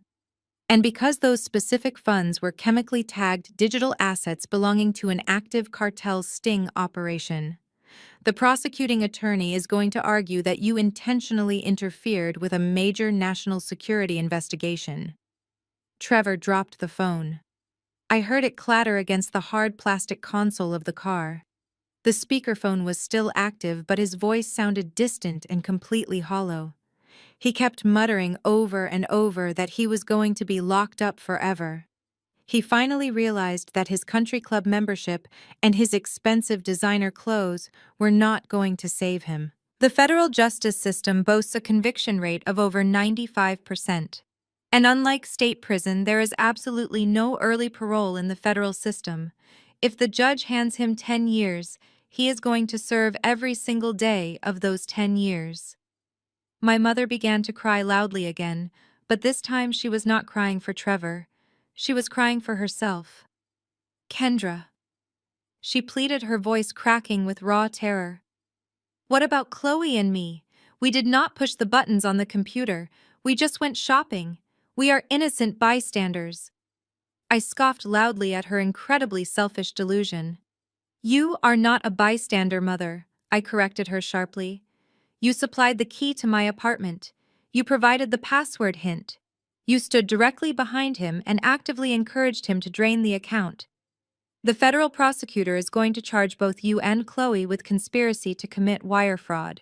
A conspiracy charge simply requires an agreement to commit a crime and one overt act in furtherance of that crime. Entering my home and spending the stolen money are your overt acts. You are all going down together as co-conspirators in a massive federal indictment. Chloe started screaming at Trevor again, telling him that he had completely ruined her life. She demanded that he call his wealthy father and beg for the money to pay back the government. Trevor just sat there weeping openly, hitting his head against the steering wheel. He finally understood that his father could not buy his way out of this disaster. The federal government does not accept restitution in exchange for dropping major felony charges. They want convictions, and they want actual prison time. I sat quietly at my desk in Chicago, listening to the complete and utter destruction of the toxic family dynamic that had tormented me for my entire life. They were finally facing the severe consequences of their own actions, and they had absolutely no one else to blame but themselves. The arrogant illusion of their superiority was entirely dead. The arrogant illusion of their superiority was entirely dead. Trevor slowly reached his trembling finger forward and tapped the red button on his mobile screen, abruptly ending the call. The silence that filled the sweltering cabin of the stolen luxury rental vehicle was absolutely deafening. Nobody spoke. Nobody dared to even look at each other. They were completely paralyzed by the sheer magnitude of the nightmare they had actively created. Trevor knew they could not stay in the marina parking lot, and he knew they absolutely could not drive the tracked vehicle. He looked at Chloe and told her to check her purse for any physical cash. After frantically digging through her expensive makeup and designer sunglasses, Chloe produced a crumpled $50 bill she had hidden for emergencies. It was the only functional currency they possessed in the entire world. They grabbed what they could carry, leaving the rest of the heavy designer shopping bags sitting in the back seat of the abandoned vehicle. They flagged down a local island taxi and rode in absolute miserable silence back to the sprawling beachfront estate. The massive luxury villa that had felt like a royal palace just a few hours ago now felt like a terrifying glass cage. The beautiful tropical sun was beginning to set over the vast Pacific Ocean, casting long, dark shadows across the pristine infinity pool. The picturesque Hawaiian paradise was rapidly turning into their ultimate prison. Trevor immediately walked into the massive gourmet kitchen and grabbed a heavy crystal bottle of imported liquor from the premium wet bar. He did not bother finding a glass. He simply twisted off the cap and drank straight from the bottle, his hands shaking so violently that amber liquid spilled down the front of his designer shirt. My mother Brenda collapsed onto the oversized white leather sofa in the center of the living room, burying her face in her hands and sobbing uncontrollably. She kept repeating that she was a highly respected woman in her church community and that she could not be seen in a pair of metal handcuffs. Chloe paced back and forth across the expensive hardwood floor, clutching her phone to her chest, as if waiting for a miracle notification that would magically reverse the federal wire transfer. Then they heard it. It started as a faint, high-pitched wail, echoing down the coastal highway. Trevor froze the heavy crystal bottle, stopping halfway to his mouth. Chloe stopped pacing and turned her head toward the massive floor-to-ceiling windows. The wailing sound rapidly multiplied and grew significantly louder. It was not just one siren. It was not just one. It was a massive, synchronized chorus of emergency vehicles speeding directly toward their exclusive gated community. The screeching of heavy rubber tires violently gripping the asphalt echoed through the quiet tropical evening. Trevor dropped the expensive liquor bottle. It shattered against the pristine hardwood floor, sending shards of crystal and amber liquid flying in every direction. He stumbled backward, his eyes wide with absolute primal terror. Bright, flashing red and blue lights suddenly illuminated the entire front lawn of the estate, reflecting violently off the surface of the infinity pool and casting chaotic, dancing shadows across the living room walls. The heavy iron gates of the luxury villa were forced open with a loud metallic crash. Multiple dark sport utility vehicles and local police cruisers flooded the circular gravel driveway, completely blocking any possible route of escape. Heavy boots pounded rapidly against the stone steps leading up to the grand entrance. Chloe let out a blood-curdling scream as she saw the dark silhouettes of heavily armed tactical officers moving rapidly past the front windows. Federal Bureau of Investigation opened the door. A massive voice boomed through a high-powered megaphone, shaking the very foundation of the house. "We have a federal warrant for the immediate arrest of Trevor. Open the door and step outside with your hands completely visible." Nobody moved. They were entirely frozen in a state of absolute shock. 5 excruciating seconds passed before the grand double doors of the luxury villa were violently breached. A heavy steel battering ram smashed through the ornate woodwork, splintering the expensive mahogany into 1,000 jagged pieces. The doors flew open, and a highly coordinated team of federal agents and local Maui police officers swarmed into the grand foyer. Bright tactical flashlights cut through the dim lighting of the living room, blinding Trevor as he stood near the kitchen island. "Get on the ground right now!" an agent screamed, pointing a heavy tactical weapon directly at the chest of my brother-in-law. "Show me your hands right now." Trevor dropped to his knees so fast they bruised against the hardwood floor. He threw his hands high into the air, sobbing like a terrified child. The commanding officer stepped through the shattered doorway, barking harsh, clear orders to his team to secure the perimeter. 2 heavily armed agents aggressively moved past Trevor and immediately flanked the white leather sofa. Brenda screamed in pure terror as an agent firmly grabbed her shoulder and ordered her to stand up. Chloe tried to run toward the patio, but a local police officer quickly intercepted her, taking her down to the ground and commanding her to stop resisting. The beautiful, pristine vacation home was now an active federal crime scene, completely swarming with law enforcement personnel. Every single warning I had calmly delivered over the phone was currently manifesting right before their terrified eyes in the most brutal, undeniable way possible. Every single warning I had calmly delivered over the phone was currently manifesting right before their terrified eyes in the most brutal, undeniable way possible. The lead federal agent stepped over the shattered remains of the mahogany front door and walked directly toward Trevor. He roughly grabbed the arms of my brother-in-law and wrenched them violently behind his back. The sharp, metallic click of heavy steel handcuffs locking securely around his wrists echoed sharply over the chaotic shouting in the room. Trevor let out a loud, pathetic wail that sounded exactly like a wounded animal.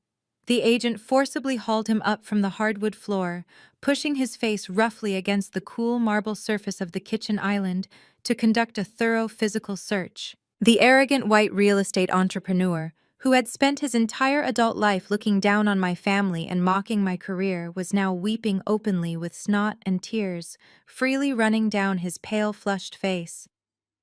He kept blubbering incoherently about how he was a legitimate businessman, and how this was all a massive misunderstanding over a simple family loan. The federal agents completely ignored his pathetic crying. A female officer began loudly reading him his Miranda rights, ensuring that every single word regarding his right to remain silent was officially documented on her body camera. Across the grand living room, Chloe was actively fighting against the local police officer who had tackled her near the patio doors. She was thrashing wildly, kicking her legs and screaming at the top of her lungs. She demanded that they unhand her immediately, claiming she was a highly respected social media influencer and that her husband was a multimillionaire. She yelled that they were completely ruining her brand new designer silk outfit. The officer simply applied more physical pressure to her shoulder, easily overpowering her and snapping a second pair of steel handcuffs onto her wrists. Chloe gasped in pure shock as the cold metal bit deeply into her skin. She looked down at her bound hands and suddenly realized that her internet followers were not going to magically jump through the screen to save her from a major federal felony charge.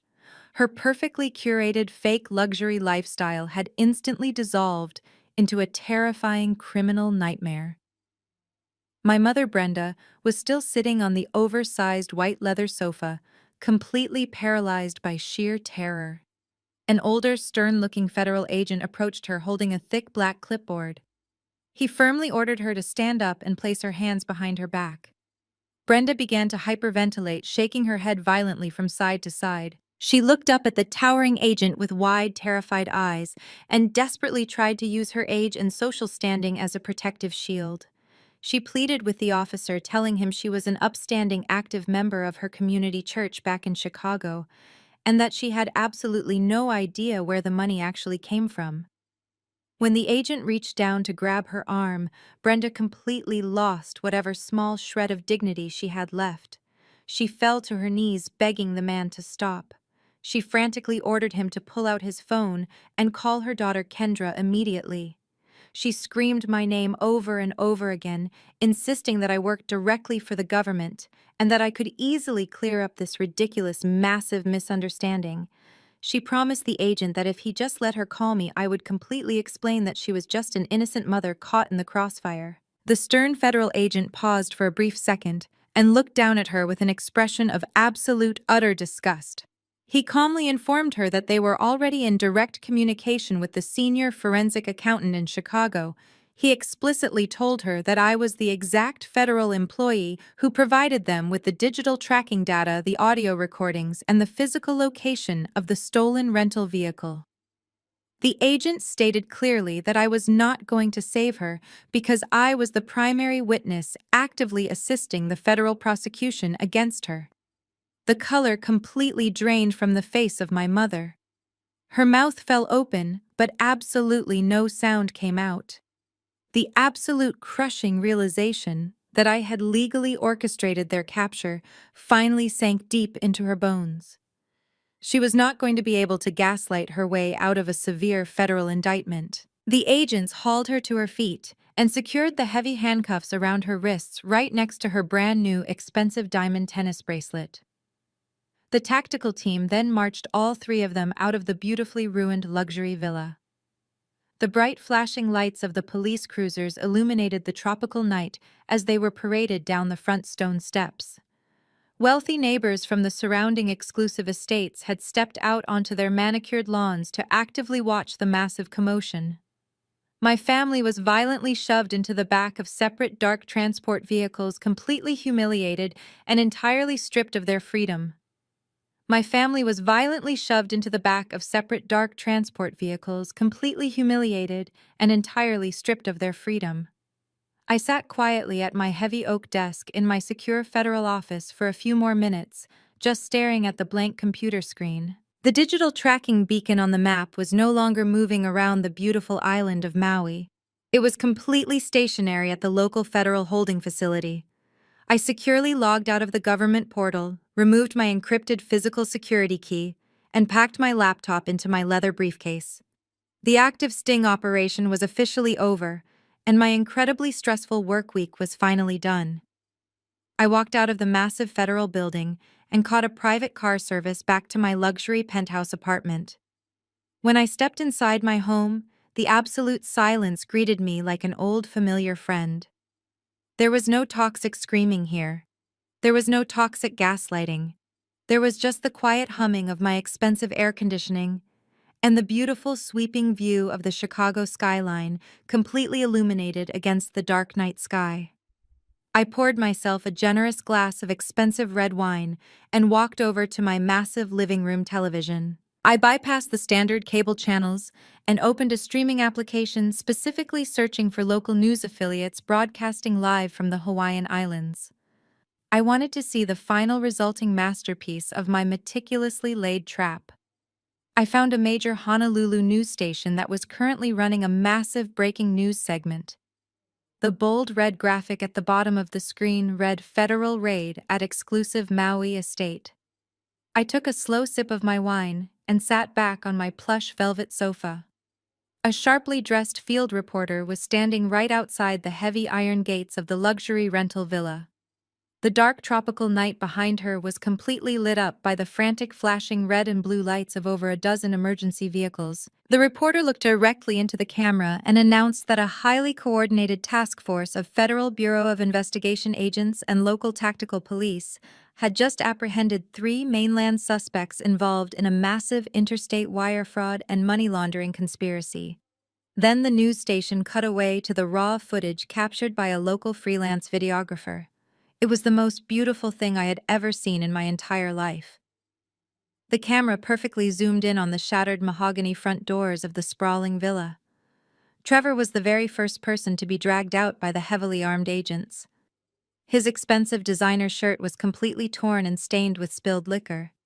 His head was forcefully pushed down by an agent as he was roughly shoved into the back of a dark federal transport vehicle. He looked incredibly small, pathetic, and entirely broken. The arrogant white privilege that had shielded him for his entire life had completely evaporated under the crushing weight of a federal indictment. Next, the camera panned over to my sister Chloe. She was actively screaming at the news cameras, trying to hide her tear-stained face behind her handcuffed wrists. Her brand-new silk vacation outfit was wrinkled and covered in dirt from being tackled to the hardwood floor. The local news anchor provided a voiceover stating that the female suspects were actively wearing designer merchandise purchased directly with stolen cartel bait money. Finally, my mother Brenda was paraded down the front stone steps. This was the absolute pinnacle of her worst nightmare. She had spent decades obsessively curating a flawless public image at our community church, constantly judging other families for their minor flaws while actively hiding her own massive financial instability. Now her face was broadcast across television networks as a suspected federal co-conspirator. She looked directly into the glaring lens of the news camera, with wide, terrified eyes, looking like a completely lost and helpless woman. She had always demanded absolute respect from me, but right now, she commanded absolutely zero respect from the heavily armed officers, pushing her forward. I watched her perfectly manicured hands shake violently behind her back as she was shoved into a local police cruiser. I felt absolutely no pity for any of them. I felt absolutely no guilt whatsoever. I felt nothing but an overwhelming sense of profound justice. I raised my heavy crystal wine glass toward the glowing television screen, offering a silent toast to the incredible efficiency of the federal justice system. The toxic people who had aggressively drained my emotional energy for 29 years were finally locked securely inside a concrete cage of their own making. I took another incredibly long, satisfying sip of my wine, relishing the sweet, absolute taste of total victory as the news broadcast faded completely to a commercial break. The lingered in my quiet apartment throughout the weekend.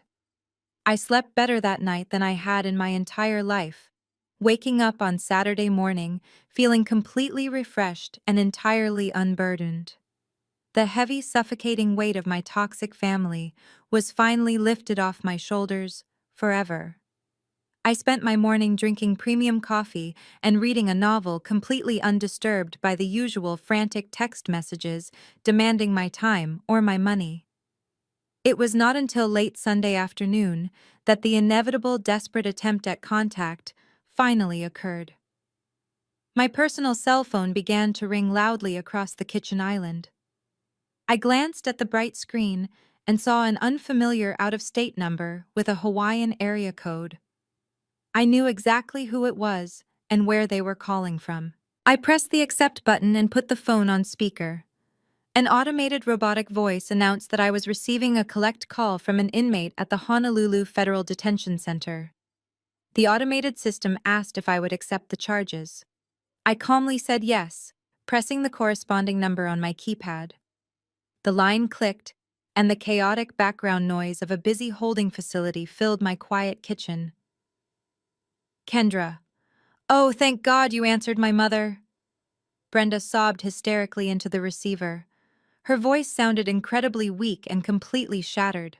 She was no longer the arrogant, demanding woman who had constantly belittled my entire existence. She was just a terrified inmate wearing a standard-issue orange jumpsuit, completely stripped of her designer clothes and her fake social superiority. "You have to help me, Kendra," she begged, her words tumbling out in a frantic, desperate rush. "It is absolutely horrible in here. The food is disgusting, and they took away all my personal belongings, including my medication. They are treating me like a common criminal. They put me in a freezing cell with women who actually belong in prison." "You are a common criminal, mother," I replied, my voice perfectly steady and entirely devoid of any sympathy. "You conspired to commit a massive federal wire fraud, and you were caught actively spending stolen government funds. The treatment you are receiving is exactly what the justice system mandates for federal felons. You are right exactly where you actually belong." "Do not speak to me like that." My mother snapped, a brief flash of her old toxic entitlement, desperately trying to surface before completely collapsing again. "I am your mother. You cannot just leave me in this concrete box to rot." Trevor was denied bail yesterday because the federal judge considers him a massive flight risk due to his stolen offshore accounts. Chloe is completely falling apart in the cell next to mine, crying until she vomits. "You have to hire a high-powered defense attorney for us right now. You have the money, Kendra. I know you have it. You have to wire funds to a premium legal team today and get us out of this nightmare." I leaned against my marble kitchen counter and let out a soft, dry laugh. The sheer audacity of her ridiculous request was truly breathtaking. "You broke into my secure home and actively attempted to steal my entire life savings," I reminded her, speaking slowly so every single word would permanently register in her mind. "You cheered while your incompetent son-in-law drained what you completely believed was my offshore account. You left me a voicemail specifically telling me to have fun being poor. And now you expect me to use my actual money to pay for your expensive criminal defense. That is never going to happen. You owe me!" Brenda screamed, her voice cracking loudly, echoing in the jailhouse hallway. "I gave birth to you. I raised you. I put a roof over your head when you were a child. You owe me your absolute loyalty in a time of crisis." "I owe you absolutely nothing," I stated firmly, finally delivering the ultimate boundary I had rehearsed in my head for over a decade. Providing basic shelter for a child you chose to bring into the world is not a transactional debt that I am required to repay. You spent my entire life making me feel completely worthless, simply because I was not exactly like your precious golden child, Chloe. You constantly chose her comfort over my basic needs. You chose the arrogant delusions of her husband over my professional expertise. You completely destroyed our relationship years ago, mother. This current situation is just the final physical manifestation of your own toxic choices." "Please, Kendra," my mother wailed, her voice dropping back into a pathetic, desperate sob. "I will do anything. I will publicly apologize to you in front of the entire church congregation back home. I will make Chloe get on her knees and apologize. Just please do not abandon your family. You abandoned me the moment you walked into my home office and decided to destroy my life," I replied coldly. "I am not hiring a lawyer for you. I am not posting your bail. The only time you will ever see me again is when I walk into that federal courtroom to testify against all three of you as a primary witness for the United States government. Enjoy your new concrete home." I reached forward and firmly pressed the end call button, immediately blocking the facility phone number from my device forever. 3 weeks later, I walked through the heavy metal detectors of the Federal District Courthouse in downtown Chicago. My family had been officially transferred from the Hawaiian Detention Center back to Illinois to face their massive federal indictments. I was dressed in a sharp, tailored charcoal suit carrying a thick leather binder filled with the exact digital evidence that was going to permanently bury them. I was not there as a supportive family member. I was there as the star witness for the federal prosecution. The assistant United States attorney handling the case met me outside the conference room. He was a ruthless prosecutor who had absolutely zero patience for white-collar criminals. He shook my hand and told me that the defense attorneys had desperately requested a proffer session to discuss a potential plea agreement. I pushed open the heavy wooden door and walked into the sterile conference room. The sudden shift in the atmosphere was incredibly thick. Trevor sat on the far side of the long mahogany table, wearing a cheap, oversized orange prison jumpsuit. His pale skin looked sickly, and he had lost a significant amount of weight. Chloe sat next to him, her blonde hair unwashed and messy. My mother Brenda sat at the very end of the table looking down at her shackled hands. When I walked into the room, all three of them physically flinched, as if I had brought a weapon inside. They were accompanied by 3 overworked public defenders, because the federal government had successfully frozen every single one of their financial assets, leaving them completely broke and unable to hire private counsel. "Have a seat, Kendra," the federal prosecutor said, gesturing to the chair right next to him. I sat down and placed my leather binder on the table, staring directly across at the 3 people who had actively tried to ruin my life. The lead public defender cleared his throat nervously and began his pathetic opening statement.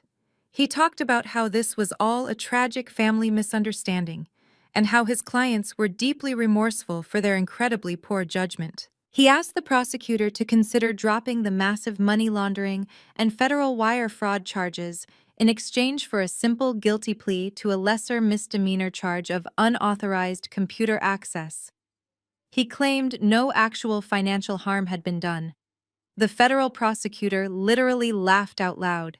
He leaned across the table and looked directly at Trevor. He explicitly stated that the United States government does not offer misdemeanor plea deals to individuals who actively interfere with international cartel sting operations. The prosecutor opened his own file and began reading the undeniable mountain of evidence. He listed the recorded digital network addresses, the video footage from my hidden ceiling camera, and the highly incriminating audio voicemail my mother had left me from the airport lounge. He told them that if they took this case to a jury trial, they would absolutely lose, and he would personally ask the federal judge to impose the maximum sentence of 20 years in a federal penitentiary for every single defendant. Chloe began to cry silently, large tears rolling down her pale face and dropping onto the collar of her orange jumpsuit. Trevor kept his eyes firmly locked on the table, completely unable to look me in the eye. He finally realized that his immense arrogance had led him into an inescapable concrete trap. The prosecutor then turned his attention to my mother. He told Brenda that her specific role as an active co-conspirator carried a mandatory minimum sentence of 5 years. My mother let out a sharp gasp and grabbed the arm of her public defender, begging him to do something. The public defender simply shook his head, looking completely defeated. They had absolutely zero leverage to negotiate. The prosecutor then turned to me and officially asked if the primary government witness had any specific statement to make regarding a potential plea resolution. I opened my leather binder and looked directly at my mother. I told them that I was fully prepared to take the witness stand and testify under oath about every single toxic action they had committed. I told them I would gladly play the security footage for a jury and let 12 strangers watch them celebrate the massive theft. I let the absolute certainty of my words sink into the quiet room. Then I offered them a single, extremely harsh alternative. I told the prosecutor I was willing to formally recommend a significantly reduced sentence for my mother and my sister, but it came with a highly specific ironclad condition. I pulled a meticulously drafted legal contract from my binder and slid it slowly across the polished mahogany table directly toward them, demanding their absolute and unconditional surrender today. The thick legal document slid across the polished mahogany table and stopped in front of the lead public defender. The attorney picked up the pages and read the terms silently. His eyes widened slightly as he scanned the dense legal paragraphs. He slowly placed the document down and pushed it toward my mother and my sister. Brenda stared at the paper as if it were a highly venomous snake preparing to strike her. Chloe nervously bit her lower lip and looked at the prosecutor. I folded my hands on the table and leaned forward to clearly explain the exact terms of their absolute surrender. I told them this contract was a binding, non-negotiable legal agreement. In exchange for my official recommendation of leniency to the federal judge, they were going to permanently sign away every single right they held to the estate of my late father. This included the massive suburban childhood home they valued so highly and the remaining family trust funds they constantly used to fund their fake luxury lifestyle. Furthermore, they were agreeing to a permanent legally binding no-contact order. They would never be allowed to call me, send me a message, or approach me for the rest of their natural lives. If they signed the document today, I would advise the Assistant United States Attorney to drop the conspiracy charges against my mother and sister. I would strongly recommend they serve a strict 5-year federal probation instead of spending a decade inside a maximum security concrete prison cell. My mother let out a loud, dramatic gasp of absolute relief. She reached out with her trembling, shackled hands and desperately grabbed the heavy gold pen resting on the table. She did not even bother reading the intricate legal language detailing the complete forfeiture of her precious house. She only cared about saving her own skin from a federal penitentiary. She signed her name with frantic strokes, completely abandoning the suburban estate she had spent her life bragging about to her wealthy church friends. Her entire social identity was officially gone in a matter of seconds. Chloe reached for the pen next, but Trevor suddenly slammed his cuffed hands onto the hard table. He looked directly at me with wild, incredibly desperate eyes. He demanded to know his specific part of the plea deal. He aggressively asked how many years of probation he would get if he signed the document. I looked at my arrogant white brother-in-law and let out a soft, cold laugh that echoed through the sterile conference room. I looked him dead in the eye and told him there was absolutely no leniency deal for him. I told him he was the principal architect of the massive federal wire fraud and the primary target of the money laundering investigation. I explained that the generous leniency agreement was designed to keep my aging mother and my sister out of a federal prison facility. I stated clearly that Trevor was going to serve severe hard time, and there was absolutely nothing he could sign to stop the federal government from completely destroying his life. Trevor turned pale and looked at his wife, expecting her to fiercely defend him, just like she always did. He begged Chloe not to sign the document. He pleaded with her to stand by her husband and take the case to a jury trial so they could fight the massive federal charges together. Chloe held the heavy gold pen in her shaking hand and looked at the terrified, desperate man sitting next to her. The absolute illusion of their perfect, wealthy marriage completely shattered right there in the federal courthouse. Chloe looked back at the cold, hard reality of the massive prison sentence actively hanging over her head. She did not hesitate at all. She firmly pressed the pen to the paper and signed her full name, completely abandoning her husband to the full, devastating wrath of the federal justice system, just to save herself. Trevor began to openly sob, hitting his forehead heavily against the thick mahogany table. He finally realized that his beautiful wife only loved him when he was successfully providing a fake luxury lifestyle. The moment the stolen money disappeared and the federal agents arrived, she completely threw him to the wolves without a second thought. The lead public defender collected the signed documents and handed them respectfully to the federal prosecutor. The prosecutor meticulously reviewed the signatures and gave me a firm nod of total approval. The legal transaction was completely finalized right then. I reached out and took my personal copy of the incredibly powerful contract, slipping it securely into my black leather binder. My toxic family members were officially stripped of their massive inheritance and permanently banished from my life forever.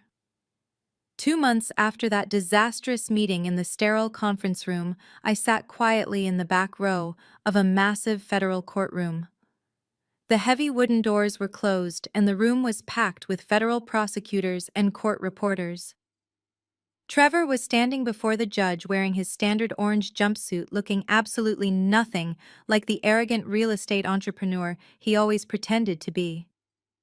The federal judge was a stern older woman who had absolutely zero patience for entitled white-collar criminals. She looked down at Trevor from her high bench and delivered an incredibly scathing reprimand that echoed loudly through the silent room. She detailed his long history of massive financial mismanagement, his fraudulent bridge loans, and his absolute utter lack of remorse when he actively decided to steal government funds. She specifically highlighted the extreme disgusting arrogance it took to use stolen federal bait money to try and charter a luxury private yacht in the state of Hawaii while his own business was violently collapsing. Trevor stood there shaking violently, his shoulders slumped forward in complete and total defeat. He tried to speak and offer a pathetic apology, but the judge immediately silenced him. She firmly struck her heavy wooden gavel and officially sentenced him to exactly 10 years in a maximum security federal penitentiary. He was also ordered to pay massive financial restitution that would permanently garnish any future legitimate wages he might ever earn for the rest of his natural life. The heavy steel handcuffs clicked loudly around his wrists one final time as the armed federal marshals grabbed his arms and dragged him out of the courtroom. He looked back over his shoulder, desperately searching the crowded gallery for his wife, but Chloe was nowhere to be found. She had not even bothered to show up for his final sentencing hearing, completely abandoning the man she had sworn to love the very second his bank accounts were permanently frozen. While Trevor was being formally processed into the harsh federal prison system, the fake luxury life Chloe had aggressively built was rapidly and completely disintegrating. Because she had signed away her legal rights to our family inheritance to save herself from prison, and because the federal government had permanently seized every single asset tied to the fraudulent holding company of her husband, she was left completely destitute. The Maine Bank officially finalized the foreclosure on her massive suburban house just 1 week after the criminal sentencing. The beautiful, sprawling estate she had constantly used to explicitly mock my downtown apartment was violently ripped away from her in a matter of days. I watched the incredibly humiliating spectacle unfold entirely through the social media posts of her former wealthy neighbors. The local sheriff deputies arrived at her massive front door with an official court-ordered eviction notice, forcing her to immediately vacate the premises. Chloe was forced to manually drag her remaining cheap suitcases down the incredibly long, expensive driveway, while the wealthy women she used to play tennis with watched from their own manicured lawns, whispering and pointing fingers. She had absolutely no high-end sports utility vehicle to drive away in because the elite leasing company had ruthlessly repossessed it weeks ago. She had to call a cheap local taxi service to pick her up from the dirty curb. Her carefully curated internet presence completely imploded at the exact same time. The moment the national news of the federal indictments and the massive wire fraud became public knowledge, her thousands of adoring online followers aggressively turned against her. Her comment sections were completely flooded with angry, vicious messages, calling her a massive fraud, a pathetic thief, and a terrible criminal. The luxury brand sponsors who previously paid her thousands of dollars for online endorsements immediately terminated their lucrative contracts and publicly distanced their companies from her toxic, radioactive image. She frantically tried to post a tearful apology video, begging her audience for sympathy and immediate financial donations. But the internet was absolutely merciless. They relentlessly mocked her fake tears and her sudden dramatic fall from grace. Within 3 days, she was forced to permanently delete every single one of her social media accounts, entirely erasing the only public identity she actually cared about. With absolutely no money, no credit, and a severe federal conspiracy charge permanently attached to her public criminal record, Chloe could not even secure a basic lease for a standard apartment. She was officially forced to move into a tiny run-down rental unit in a highly dangerous neighborhood on the far outer edge of the city. She had to immediately take a minimum wage job working the overnight shift at a massive retail fulfillment center just to afford basic daily groceries. The soft, delicate hands she used to proudly display in expensive nail salon videos were now constantly covered in painful blisters from taping and packing heavy cardboard boxes. My mother, Brenda, was forced to move into the exact same tiny cramped apartment because she had also signed away her beautiful home to avoid going to federal prison. The two toxic women who had spent my entire life viciously tearing each other down and aggressively uniting only to attack me were now permanently trapped together in absolute poverty.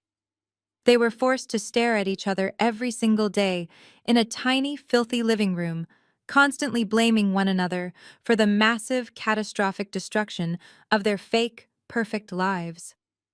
While they were suffocating in that cramped, filthy apartment, my career was aggressively launching into an entirely new professional stratosphere. The massive federal cartel sting operation was considered an unprecedented historic success for the department. Because I had flawlessly managed the digital tracking trap and handed the prosecutors an airtight federal case, my expertise became absolutely legendary in the financial sector. I was no longer just a senior forensic accountant for the government. A massive global accounting and corporate consulting firm actively recruited me aggressively, offering me a highly coveted position as a senior partner in their elite forensic auditing division. I accepted the incredible offer and walked away from the public sector with a massive multi-million-dollar signing bonus and a highly secure corner office located in the most prestigious skyscraper in downtown Chicago. I was now commanding an entire army of brilliant financial analysts actively dismantling corporate fraud on a global scale. The incredible irony of the entire situation was truly poetic. My mother and sister had actively destroyed their entire lives trying to steal a fake federal bank account because they fundamentally believed I was selfishly hoarding wealth.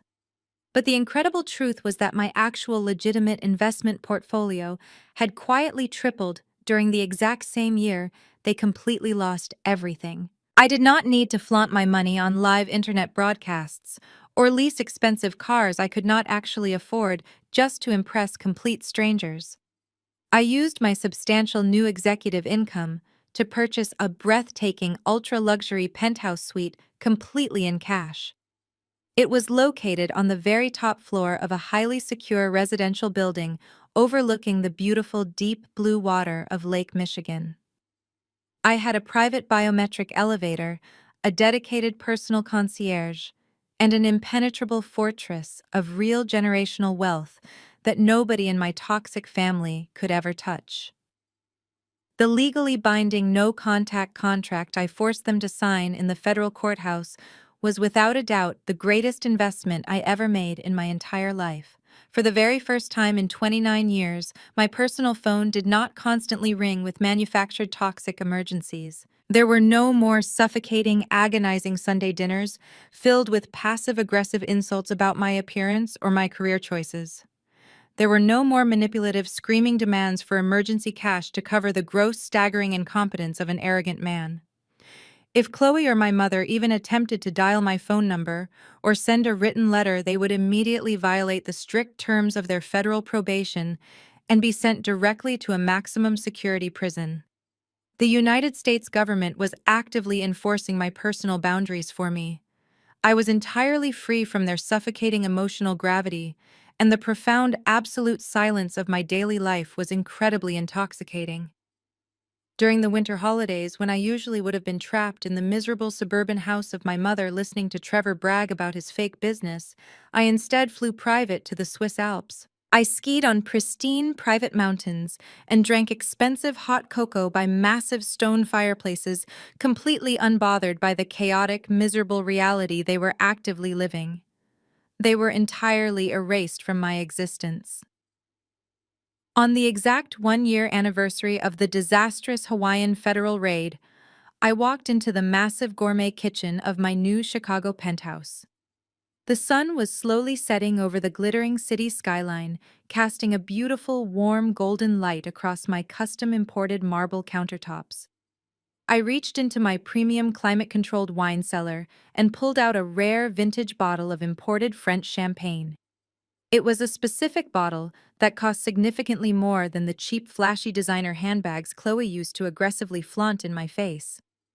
I smoothly popped the heavy cork, letting the crisp, satisfying sound echo through my completely empty, peaceful home. I poured the bubbling golden liquid into a heavy crystal flute and walked slowly out onto my expansive private glass terrace. The cold evening wind whipped gently through my hair as I looked down at the millions of city lights below. People were rushing through the busy streets, completely unaware of the quiet, absolute victory I had achieved. I thought about Trevor sitting in his tiny concrete federal cell, wearing his faded orange jumpsuit, while his youth and his arrogant pride slowly rotted away behind thick steel bars. I thought about my mother and sister, furiously boxing cheap retail items in a dusty warehouse, completely erased from the wealthy society they once worshipped, with their blistered hands aching from manual labor. I raised my crystal glass high into the cool evening air, holding it perfectly steady. I offered a quiet, sincere toast to the incredible power of absolute competence and the brutal, flawless efficiency of karma. I drank to my beautiful, massive wealth. I drank to my brilliant, unstoppable career as a partner. But most importantly, I drank to the absolute permanent peace of finally severing every single toxic tie forever. I took a slow, deliberate sip of the expensive champagne, feeling entirely invincible. The nightmare was permanently over, and my real beautiful life had finally begun. The harrowing journey of Kendra serves as a brilliant masterclass in the absolute necessity of establishing impenetrable boundaries, even with your own blood relatives. Society frequently peddles the dangerous myth that family loyalty must be unconditional, demanding endless forgiveness and massive financial sacrifice, completely regardless of the toxic behavior involved. However, this story brutally dismantles that harmful narrative, clearly illustrating the devastating cost of enabling unearned entitlement.